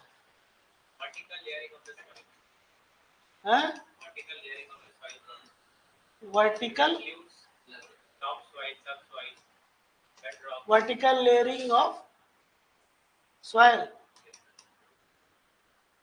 हाँ, जैसे ऐसे मान लीजिए, है ना, तो अब इसमें जो सॉइल प्रोफाइल जो आप जो कहते हैं, तो उसमें मतलब कि कैसे क्या जो उसमें जैसे उसमें सैलिनिटी अगर कैसे चेक करेंगे, मतलब उसमें सॉल्ट का कंटेंट कैसे, सैलिनिटी जैसे ओशन में आप लोग ये पढ़े हुए हैं कि वहां डिफाइंड होता है, अगर सॉइल का अगर चेक करना है तो कैसे चेक करेंगे, या सॉइल प्रोफाइल जो है इसमें और क्या क्या देखते हैं? वाटर देखते हैं सर, एयर का वो गुणवत्ता देखते हैं सर, एयर की गुणवत्ता, सैंड क्ले, हाँ क्ले सैंड, है ना। तो ये सब जो है इसमें increase frequency of extreme weather event, इसमें वाटर, क्ले में तो आपका उसमें जैसे क्ले जो डिफाइन, क्ले तो डिफाइंड ही है उसमें ना कि उसमें वाटर को, फिर water scarcity, over extraction of ground water, बहुत ज्यादा जब कीजिएगा तो ये भी एक समस्या उसमें, lack of modern technology, limited access of modern farming equipment हो गया। फिर मार्केट एक्सेस जो है, आपको क्या चाहिए कि वो जो प्रोड्यूस है वो बेचना होगा, तो अब पुअर इंफ्रास्ट्रक्चर हो गया या स्टोरेज फैसिलिटीज अगर नहीं है आपके पास, ठीक है, तो ये एक समस्या जो है। कोल्ड चेन लॉजिस्टिक्स क्या होता है, ये जो लिखा हुआ है term, इनएडिक्वेट cold chain logistics, transport मतलब एक्सपोर्ट करने के लिए वो appropriate chain नहीं मिल हाँ एक्सपोर्ट अगर आप नहीं भी कर रहे हैं, अगर डोमेस्टिकली मतलब इंडिया में ही, मान लीजिए कर्नाटका से अगर आपको कहीं भेजना है केरला, और कुछ ऐसा डेयरी प्रोडक्ट्स है या फिर कुछ जिसको क्या चाहिए, हाँ तो बिल्कुल बिल्कुल, तो जो कोल्ड चेन की जो जैसे आप देखिएगा ना कि जो बड़ी लॉरीज होती है ना, उसमें ये क्या होता है, वो कोल्ड चेन की होती है, जैसे जैसे सुधा का जो आपका ये जो मिल्क है, उसको कैसे वो जो बैन आता है ना, ये पॉलिसी इश्यूज हो गए, जैसे complex and tenure laws, inefficient subsidy distribution, ये सब क्या हो गए, ये सब इश्यूज हैं, चैलेंजेस हैं, इनको एड्रेस जो है ये करना होता है। अब इसी में अगर आप आंसर लिख रहे हैं, तो अब ये इश्यूज हैं और इनको आप जो है या इन चैलेंजेस, इसको कैसे आप जो है ओवरकम करना है, वो सजेस्टिव मेजर्स हो गया, इसी का रिवर्स बस आपको कर देना है। जैसे कि मान लीजिए कि इंडियन एग्रीकल्चर को कैसे बेहतर करना है, लो प्रोडक्टिविटी को हमको क्या करना है, हाई प्रोडक्टिविटी जो है उसमें बढ़ाना है। अब ये क्लाइमेट चेंज से होने वाला, क्लाइमेट का तो हमारे हाथ में कंट्रोल नहीं है, लेकिन जो इसके इफेक्ट है उसको हम कम कर सकते हैं, जैसे कि ये जो फ्लड वाला है या अदर जो है, ऐसे ही सॉइल डिग्रेडेशन, वाटर स्कार्सिटी, तो लैक ऑफ मॉडर्न टेक्नोलॉजी, ये तो प्योरली हमारे हाथ में है ना। या पॉलिसीज इश्यूज में आप देखेंगे कि कहाँ कहाँ गवर्नमेंट की पॉलिसीज जो है वो एक नेगेटिव इम्पैक्ट जो उसका हो रहा है, उन पॉलिसीज को भी चेंज करने की बात। चलिए अब गवर्नमेंट ने क्या क्या इनिशिएटिव जो है ये लिया है, अब इसमें जैसे कि एक प्रधानमंत्री कृषि सिंचाई योजना है, तो ये वाटर इफिशिएंट इरिगेशन सिस्टम है, इसमें पर ड्रॉप मोर क्रॉप स्ट्रेटेजीज, ये उसका एक स्लोगन है, ये आपको एग्जाम में पूछ भी सकता है इस तरह से कि पर ड्रॉप मोर क्रॉप जो है ये किस योजना से संबंधित है। दूसरा हो गया प्रधानमंत्री फसल बीमा योजना, इसमें क्या है कि क्रॉप इंश्योरेंस स्कीम जो है ये एक तरह से किसानों को क्या दिया जाता है, अगर मान लीजिए कि उनका जो उपजाया हुआ जैसे क्रॉप है, अगर वो वैसा नहीं हो पाया मतलब या फिर फेल कर गया, हाँ उसमें वो इंश्योरेंस जो है उसमें। सॉइल हेल्थ कार्ड स्कीम, इसमें कि बैलेंस्ड यूज ऑफ फर्टिलाइजर्स और मेंटेन सॉइल हेल्थ, ये जो है दोनों में क्या है एक संतुलन जो है स्थापित करना, ठीक है। ई नाम क्या है, इलेक्ट्रॉनिक ट्रेडिंग पोर्टल, ये काफी अभी चर्चा में है ई नाम, ये नेशनल एग्रीकल्चर मार्केट, एक तरह का आपको ये ऑनलाइन या डिजिटल एक आपको एक मार्केटिंग का एक प्लेटफॉर्म प्रोवाइड कर दिया गया, जिसमें इलेक्ट्रॉनिक ट्रेडिंग पोर्टल है, क्या करना है, क्रिएट करना है unified national market for agricultural commodity. फिर हो गया किसान क्रेडिट कार्ड स्कीम, ये क्या कर रहा है, ये provides affordable credit to farmers to meet their agricultural and allied needs. राष्ट्रीय कृषि विकास योजना, इसमें क्या है, holistic development of agriculture and allied sectors, ठीक है।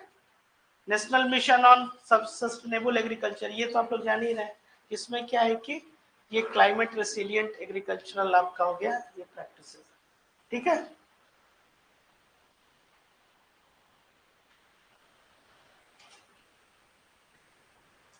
हो गया, नोट कर रहे हैं लोग कैसे? हाँ लेकिन फिर भी लिखिए थोड़ा सा, कुछ कुछ पॉइंट जो है ना।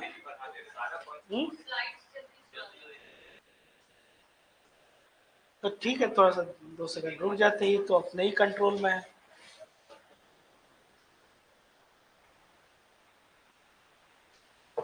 इसके लिए कौन सी गवर्नमेंट पॉलिसी बदलनी है? ये तो आप, हाँ ये तो अपने ही कंट्रोल में है। नहीं,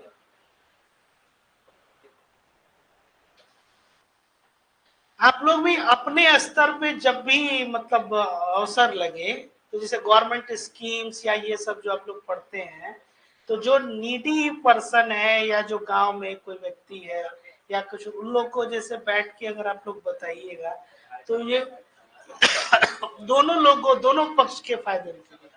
एक तो आपकी जानकारी जो है वो भी बढ़ेगी, क्योंकि बहुत सारे ऐसे क्वेश्चंस वो लोग पूछेंगे जो रियल क्वेश्चंस होंगे, है ना, तब की रियल क्वेश्चंस होंगे, तो उसको जब आप लोग एड्रेस कीजिएगा या उसका आंसर जब ढूंढिएगा, तो आपकी अपनी नॉलेज जो है वो क्या होगी, वो इनहेंस करेगी।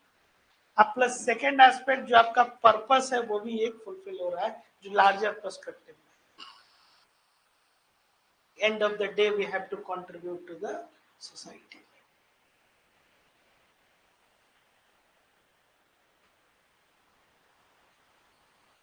हो गया?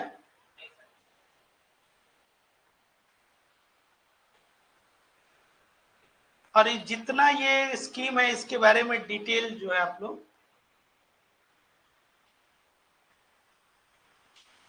टेक्नोलॉजी आदमी को एक तरह से देखिए तो आलसी बना दिया है ना।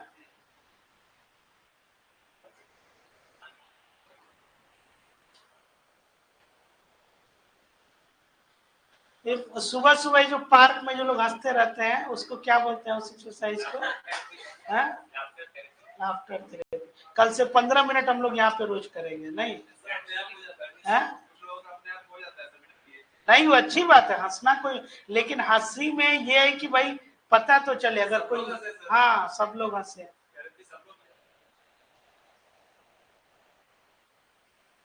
तभी तो सोशल ऑर्डर मेंटेन होगा ना, नहीं तो सामाजिक समरसता कैसे आएगी? लोग कहेंगे कि भाई हंस रहे हैं, किस बात को लेके हंस रहे हैं, हमको मालूम ही नहीं है। आपको ये नहीं समझ में आ रहा है कि इतना गंभीर मुद्दा है ये कृषि एग्रीकल्चर, इस पे हंसी कैसे आ सकती है? इतना तो हम लोग भी समझ रहे हैं कि इस पे नहीं हंसा जा सकता। हाँ ठीक है, लेकिन किस चीज पे हंस रहे हैं ये अनुमान लोग लगा रहे हैं, इसमें अभी नजदीक तक कोई नहीं पहुंचा है। तो कल से 15 मिनट का लाफ्टर थेरेपी ही कर दिया जाए, लेकिन उसके बाद फिर हंसना मना है ना? हाँ ठीक है, चले सस है? बच्चा है अभी आपका?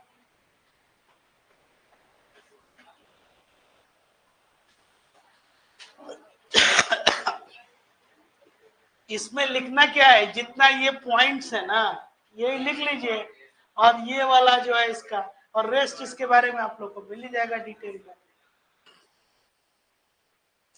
मेन जो इंपॉर्टेंट जो पॉइंट्स होता है बस वो लिख लीजिए, बाकी उसको इलेबोरेट कर लीजिएगा, हो गया। आगे बढ़ा जाए, चलिए।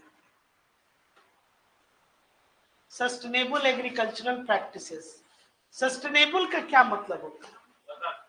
सतत, सस्टेनेबल डेवलपमेंट पढ़े भी हैं आप लोग, कॉन्टिन्यूअस होना चाहिए, और उसमें इस बात को भी ध्यान में रखा जाना चाहिए कि फ्यूचर जनरेशन को वो क्या, और जो मतलब प्रीवियस तो कैरिंग कैपेसिटी है कि अगले जनरेशन को हम लोग क्या रिसोर्स जो है। अब सस्टेनेबल क्या प्रैक्टिसेस में, एक तो ऑर्गेनिक फार्मिंग, तो प्रमोट्स क्या कर रहा है ये, use of organic inputs, crop rotation and green manure. Agro forestry वही जो आप अभी कह रहे थे थोड़ी देर पहले, जिसमें ट्रीज और श्रब्स को इंटीग्रेट करके, ताकि जो आपका इकोलॉजिकल जो बैलेंस है, एग्रो फॉरेस्ट्री जैसे कि वो इकोनॉमी तो भाई इसी पे आधारित होगी ना, पहले तो इसको आप आगे बढ़ाइए ना। इकोनॉमी क्या है, आप जिसको बेच ले गए मार्केट में और आपका कैपिटल फॉर्म कर गया, दैट्स इट, है ना। एग्रो फॉरेस्ट्री इसमें ट्रीज और श्रब्स को इंटीग्रेट करके और ऐसा एक सिस्टम बनाना है, फार्मिंग सिस्टम, जिसमें कि इकोलॉजिकल बैलेंस जो है वो आप लोग का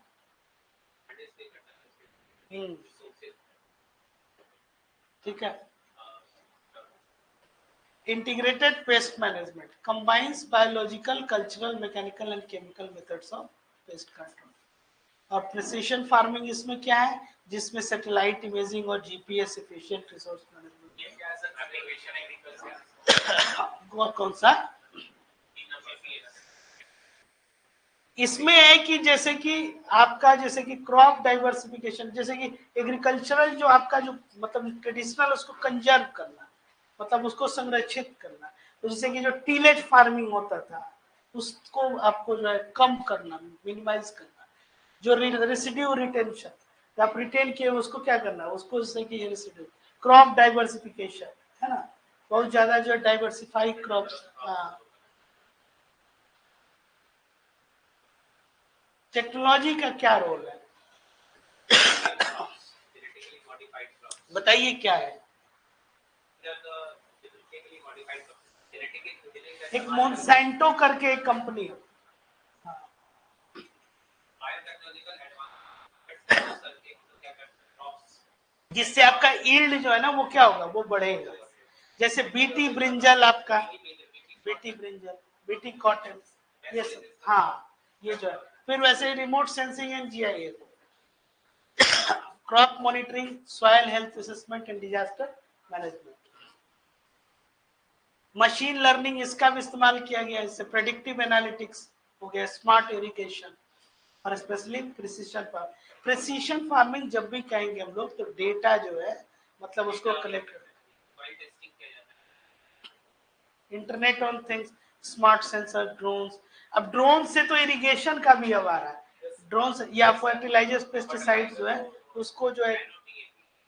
अब जैसे मान लीजिए कि ट्रांसपोर्टेशन नहीं है, बड़ा ट्रैक्टर नहीं जा सकता है उसमें, तो आप ड्रोन के जरिए जो है।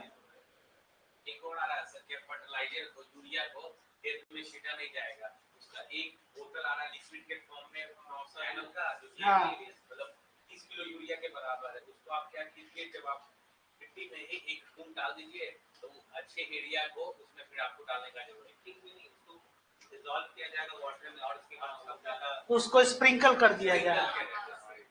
नैनो यूरिया बोलते हैं। हाँ, कौन से सर, वो नैनो टेक्नोलॉजी जो आप जो पढ़ते होंगे लो उसी का। अब इसमें क्या है मतलब आगे, तो ये डबलिंग फार्मर, जाहिर सी बात है कि इनका इनकम जो है उसको क्या करना है, ये डबल करना है।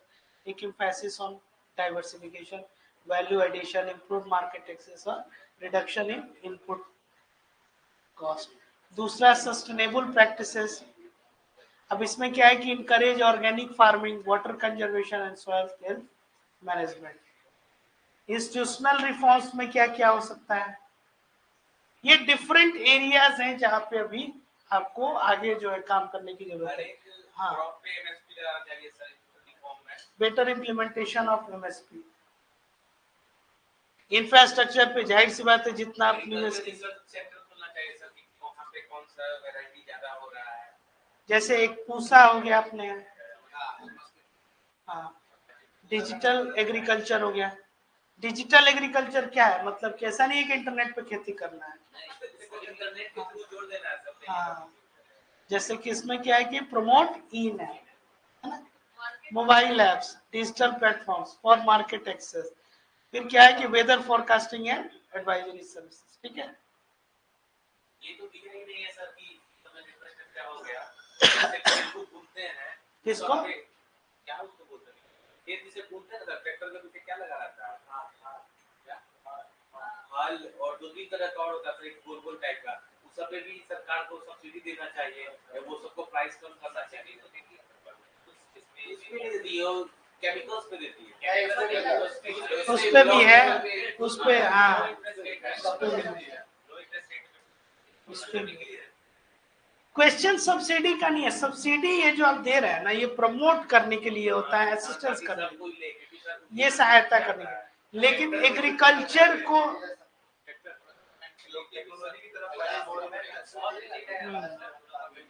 ड्रोन से इरिगेशन हो रहा है, जैसे एक चेक किया जा रहा था, क्या बोलते हैं, ड्रोन से ही शराब वाले को चेक किया जा रहा था, पता चला कि ड्रोन ही थोड़ा सा मेंटलिटी का नहीं, वो तो रहेगा। देखिए एक इसमें जो ध्यान देने वाली बात है ना, नहीं, जो सब्सिडी जैसे जो आप कह रहे हैं वो एक तरह का क्या होता है, असिस्टेंस होता है, जो उसको प्रमोट करना है, ठीक है।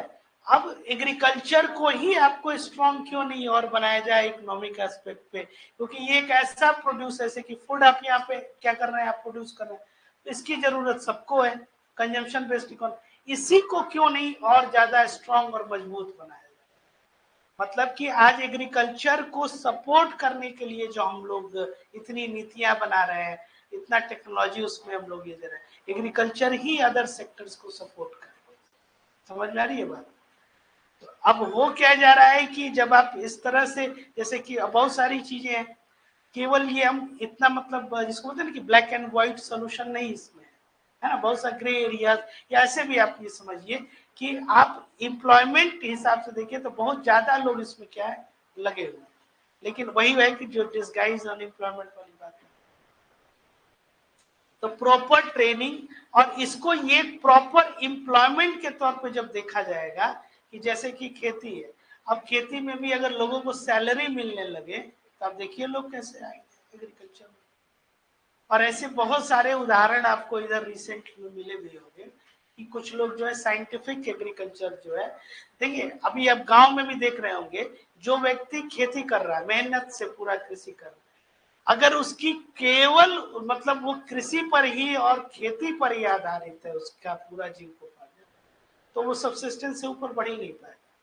हाँ, अगर कुछ अदर एक्टिविटी उसके पास है, जैसे कि एक छोटा सा बिजनेस ही है, या अगर ज्वाइंट फैमिली है तो कोई एक और सपोर्ट कर रहा है उसको खेती करने के लिए, तो इस दृष्टि से जब आप देखिएगा तब तो वो निश्चित तौर पे उसका बढ़ेगा। जिनकी खेती अच्छी होती है या ज्यादा जो है, आप देखिएगा कभी मतलब विश्लेषण कीजिएगा तो केवल वो कृषि पर आधारित नहीं है, उनका कुछ और जैसे बिजनेस होगा, मतलब किसी न किसी तो तरह का, तभी उनकी खेती भी अच्छी होगी। मतलब ये चीज यहाँ से ड्रॉ कर सकते हैं कि ये सबसिस्टेंस फार्मिंग जो है, मतलब कृषि पे आप आधारित कोई चाहेगा ही नहीं, जैसे कहते भी है कि कोई किसान नहीं चाहता है कि उसका लड़का किसान, सब वही तो वही बात हो गई कि भाई वजह यही है, नहीं बढ़ पा रहा। हाँ, हम वही बता दिए कि वो दूसरा क्रॉप के लिए जो आपको जो सीड्स चाहिए, अदर जो आपको टेक्नोलॉजी या जो भी, वो इतना कॉस्टली अफेयर हो जाता है उसके लिए, वो नहीं कर पाता है।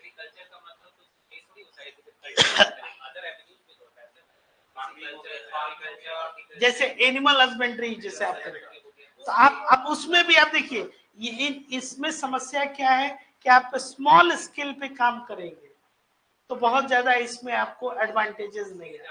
और हाँ बता रहे हैं, और अगर आप नहीं पीस ऑफ लैंड नहीं चाहिए, लेकिन जो मेंटेनेंस, जैसे मान लीजिए कि अगर आप 100 गाय आपकी गौशाला, एक तरह का गौशाला रखे, उसमें देखिए कॉस्ट कितना इनकर्ड है। 100 गायों को मेंटेन करने के लिए जो डेली, जिसको जो ऑपरेटिंग कॉस्ट कहते हैं, कितना लगेगा?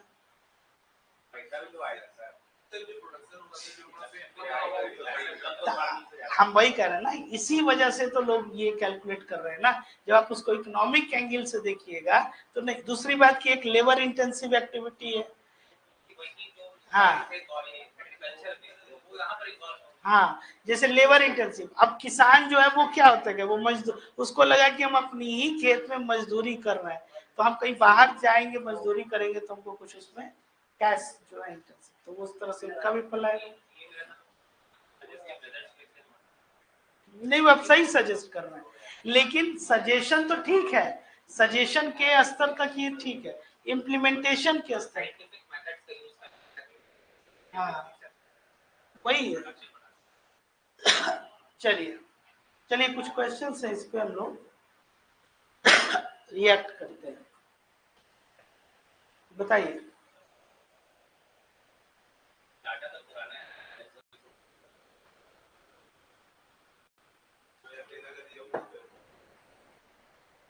हाँ भाई, डेटा क्या है इसके बारे में वो पूछ रहा है, नेशनल फूड सिक्योरिटीज एक्ट 2013 जब उस पर लिखा ही जा रहा है।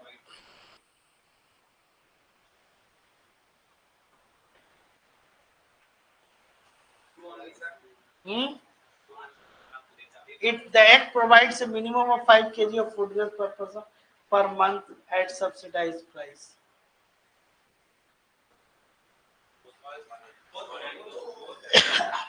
यही उसका एक्सप्लेनेशन है। The food securities act covers up to 75% of rural population, 50% of urban population under subsidized food grain provision. It provides 5 kg food grains per person per month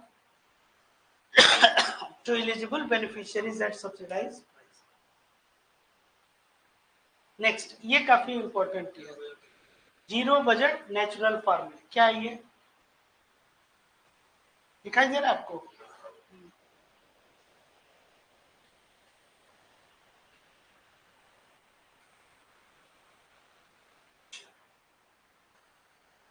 सुने ये लोग पहले? नहीं। 1 and 2 आप लोग क्या कहना चाह रहे हैं? Zero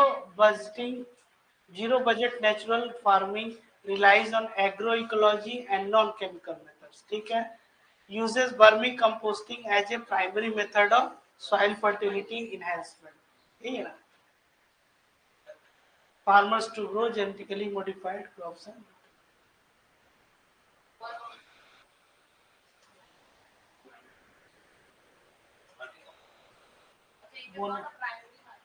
vermicomposting is not a primary method in JVM. It does not promote genetically modified crops.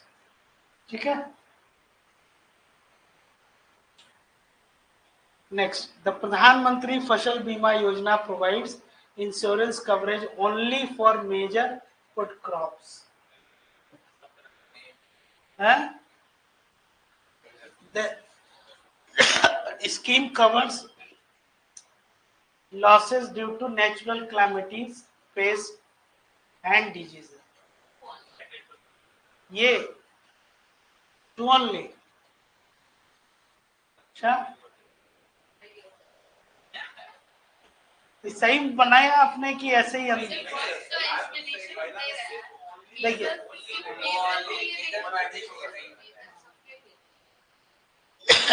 Only जो है यूपीएससी का एक काफी फिट जो है वर्ड होता है। ऐसे भी कॉन्स्टिट्यूशन में आप लोग पढ़े होंगे वो आर्टिकल 15 कि ओनली ऑन द ग्राउंड्स, मतलब केवल ये ग्राउंड्स नहीं होंगे, है ना? तो लॉ का एक तरह का एक लैंग्वेज, ये प्राइमरी ग्राउंड नहीं हो सकता है, सेकेंडरी हो सकता है। ओनली कह देने का मतलब हो गया कि केवल उन्हीं के आधार पर, ये मेजर क्रॉप्स के लिए नहीं है। ये बताइए।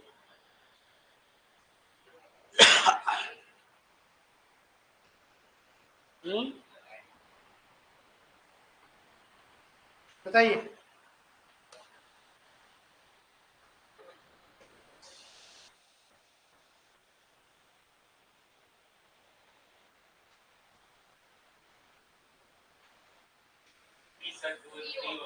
सी बी क्या है? राष्ट्रीय कृषि विकास योजना, bringing green revolution to eastern India, प्रधानमंत्री कृषि सिंचाई योजना और डेवलपमेंट ऑफ रेनफेड एरिया।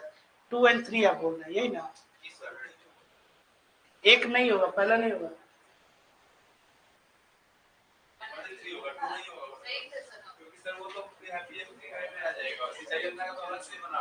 पढ़िए इसके बारे में, इसको नोट भी कर लीजिए, बहुत इंपॉर्टेंट है, इसको नोट कर लीजिए, लगे आप। तो फिर राष्ट्रीय किसी, इसको नोट कर लीजिए, बहुत देखिए जो जितने ये टर्म है ना, शॉर्ट नोट्स टाइप आप लोग को हम स्टार्ट में ही कहे थे, एक डायरी टाइप बनाइए आप लोग, नहीं उससे नहीं चलेगा काम, तो उतना भी आपको नहीं करना। आप कहिएगा हम आपको मेल कर देंगे, ये इससे क्या होगा?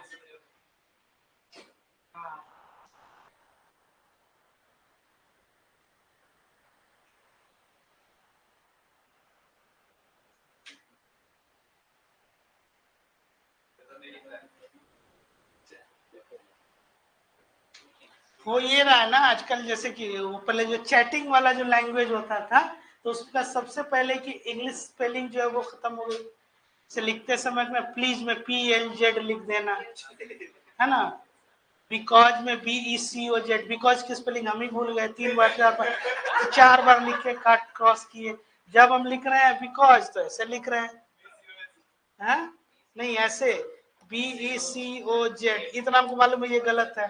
फिर BECOZ, फिर क्रॉस किए, हम कहे बिकॉज की स्पेलिंग क्या होती है, तो फिर BECAUSE, है ना। प्लीज लिख रहे हैं तो ऐसे PLZ, ये सबसे बचना है थोड़ा सा, है ना। हाँ नहीं नहीं आएगा। ऐसे ही जैसे कि अब 2 लाइन नोट करना है तो अब कैमरा निकाल के मोबाइल से फोन कर रहा है, इससे नहीं। बोले ना कि टेक्नोलॉजी आलसी बना दे रहा है। हाँ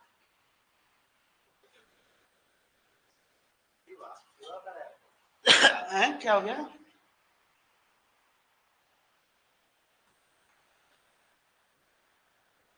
अब तो AI आ जाएगा तो और देखिए, अब मेंटलिज्म पे भी लोग काम कर ही रहे हैं, मतलब मेरे दिमाग में क्या चल रहा है वो भी वो तय करे। और अगर मान लीजिए अभी हमको पिज्जा खाना है तो वो पिज्जा ऑर्डर कर दे, पिज्जा वाला नहीं। चलिए हाँ, क्या हो गया? ये काफी इंपॉर्टेंट ही है, ये एग्जाम में भी पूछा जा सकता है। इस बार बजट में पूर्वोदय करके एक स्कीम भी है, खासकर जो है।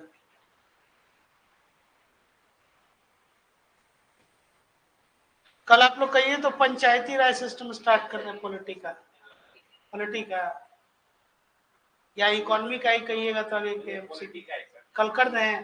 पंचायती राज सिस्टम, लोकल एरिया जो है। अब एब्सेंट हो जा रहे हैं लोग तो दिक्कत ही हो जा रहा है कि कुछ लोग का कोई एग्जाम है, कुछ तो एब्सेंट हो जा रहा है, फिर से वो दोबारा स्टार्ट करना पड़ेगा। तो वो कम से कम कंक्लूड हो जाएगा एक बार, इंडियन पॉलिटी जो है ना तो कंप्लीट हो जाएगा। तो ये भी ऑलमोस्ट जो है, अब इसमें एक बच जो रहा है वही बिहार का इकोनॉमिक सर्वे जो है, बजट वगैरह उस पर क्वेश्चन मिल गया। बजट पे और क्वेश्चन अभी करवाना है, कहिएगा लोग तो उसको और करवा देंगे। IMCQ के क्या हो गया?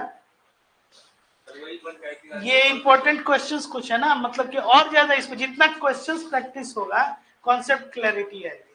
और बहुत इन डेप्थ नहीं, अगर आप इतना भी जान रहे हैं ना इसके बारे में, और थोड़ा सा और अगर आप लोग उस पर मतलब प्रयास कीजिए तो ये बताइए ये पूछा भी क्वेश्चन क्या है, sprinkle irrigation is more, drip irrigation क्या होता है?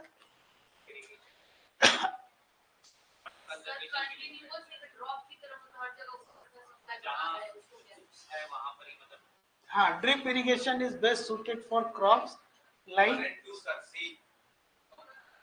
पक्का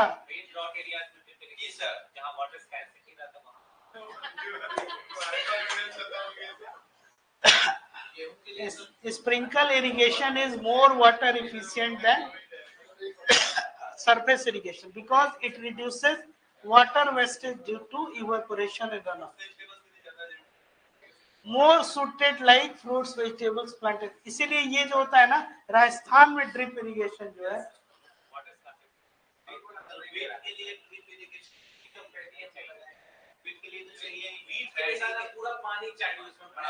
अच्छा एक चीज बताइए, वीट और पैडी बता रहे हैं, एक सेकंड, गेहूं और धान आ जाते हैं सीधे अपनी बात सामने, वीट और पैडी छोड़िए, आप लोग गड़बड़ा रहे हैं। गेहूं और धान या चावल, इसमें सबसे ज्यादा पानी किस में चाहिए?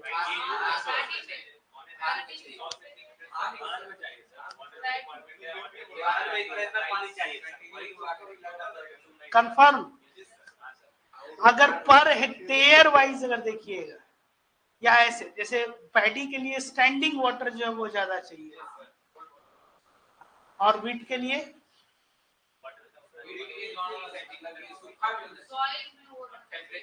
नहीं, वीट के लिए कितना वाटर चाहिए आप हैं? सरफेस वाटर मतलब अगर वाटर अगर आप देखिएगा तो दोनों में, जैसे कि अगर स्टैंडिंग वाटर नहीं रहा तो पैडी कल्टीवेशन तो होना ही नहीं। हाँ, लेकिन व्हीट के लिए कितना पानी चाहिए, और इसके लिए अगर आप पर हेक्टेयर वाइज आप देखिएगा, ये आप लोग अब इतना हड़बड़ी नहीं है, आराम से इसमें सोच के आइएगा, ढूंढ के आइएगा।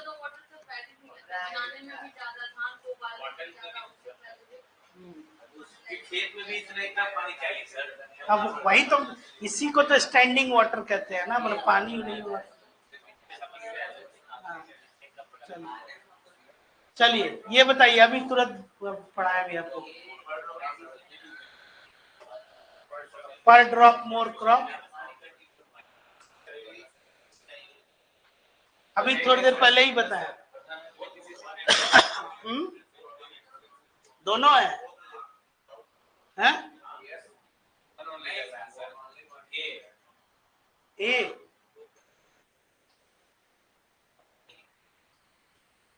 the component is implemented only in the drought prone area.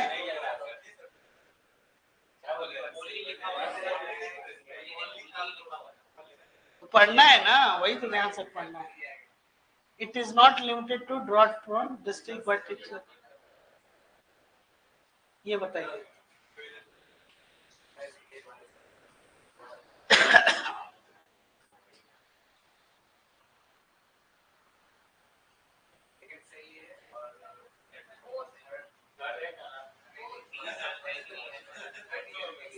बोलिए दूसरा, आप लोग बताइए, और पीछे से कोई? Two only, confirm?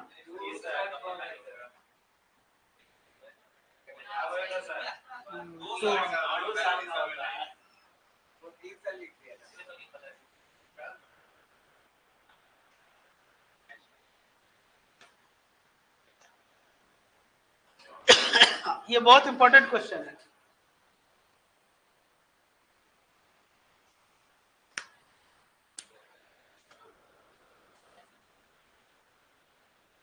Location specific sustainable agricultural practices, use of renewable energy in agricultural practices.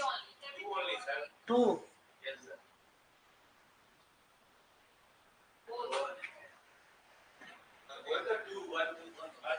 हाँ, टू बोले थे, वन बोलने ही वाले थे, तब तक आप स्लाइड ऊपर करें। हाँ, चलिए, oil seeds, national mission on oil seeds and oil palm.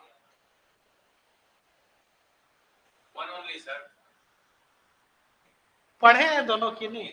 अच्छा, नहीं है मतलब सीधे इतना फास्ट, मतलब fast reading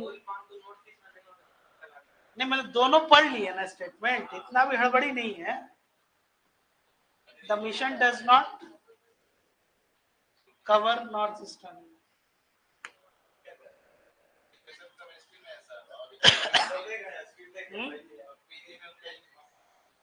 chemistry graduation, PG in economics, PhD geography. नहीं, डॉक्टोरल रिसर्च ज्योग्राफी में कीजिए, अब पोस्ट डॉक्टोरल रिसर्च तब तक आप सब इस सबसे उब जाइएगा तो लिटरेचर में कर लीजिए। नहीं, वो सही है, हम बता रहे हैं, नॉर्मली ऐसे ही ग्रो होता है।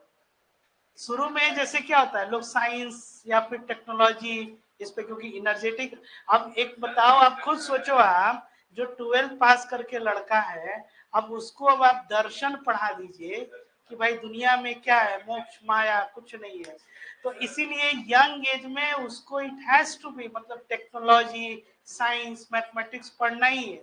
अब 11th 12th के बच्चा, अब उसको आप पढ़ाइए संप्रभुता वो समझ ही नहीं पाएगा। वो इनफैक्ट होता क्या है, आप लोग जो अभी भी पढ़ रहे हैं एनसीईआरटी, कॉन्स्टिट्यूशन एट वर्क, ये सब किताबें क्या है, 11th 12th की किताबें हैं। इसलिए कि उस समय ह्यूमैनिटीज नहीं पढ़े अच्छे से, या जो लोग पढ़े भी तो बस एग्जाम किसी तरह पास कर जाना है। वो टाइम ही होता है, नहीं यही तरीका भी है। जैसे कि यंग एज का कोई लड़का, उसको मैथमेटिक्स जो है, एप्टीट्यूड हो गया, साइंस हो गया, टेक्नोलॉजी हो गया, इनोवेशन बहुत ज्यादा, उसके बाद जैसे जैसे उसका माइंड मैच्योर करेगा, फिर उसको कैसे आपको पढ़ना है, तब वो ह्यूमैनिटीज, ह्यूमैनिटीज मतलब कि वो दुनिया समाज इसके नजर में जब वो, या फिर जब उसका इंटरेक्शन बढ़ेगा, तब उसकी समझ जो है वो रिलेट कर पाएगा, है ना। अब सोशल रिफॉर्म्स पढ़ना है, सोशल सिस्टम।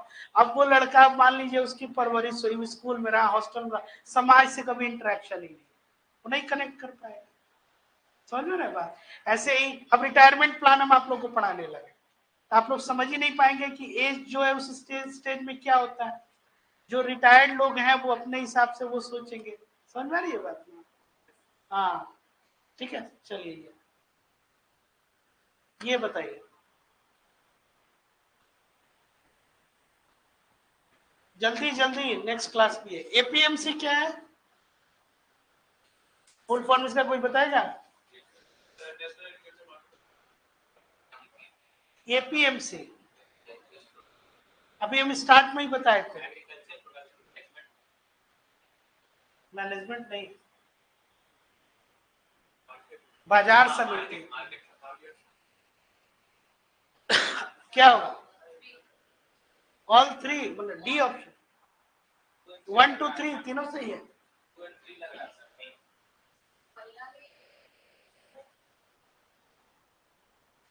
आप लोग को बताया ही है। हाँ, mandis create unified national market for agricultural commodities. चलिए ये बताइए, ऑपरेशन ग्रीन्स।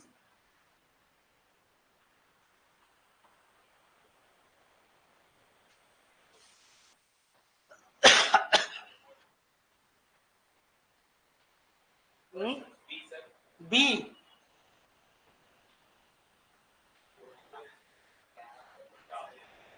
ऑपरेशन ग्रीन्स में ये दोनों आते हैं, टॉप जो है,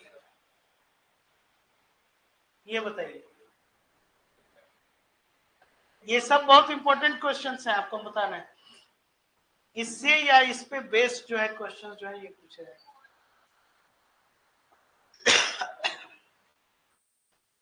कौन सा?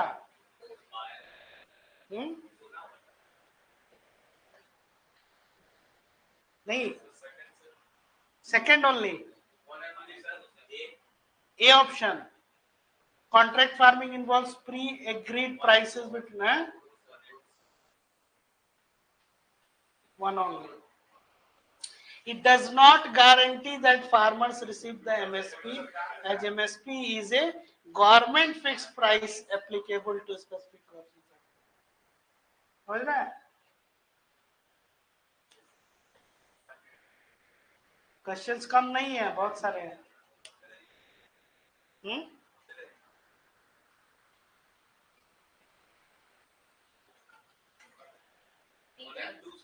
हैं?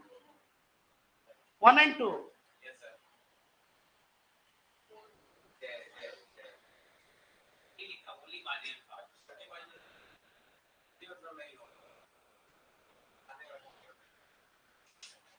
हो गया, आउट हो गया। नहीं, खिसिया नहीं गया है, ठीक है, देख लीजिए एक बार फिर से।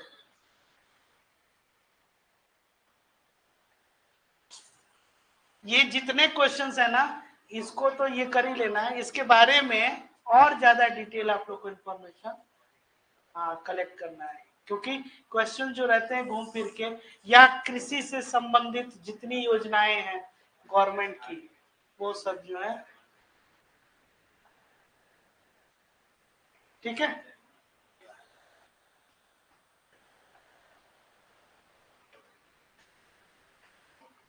चलिए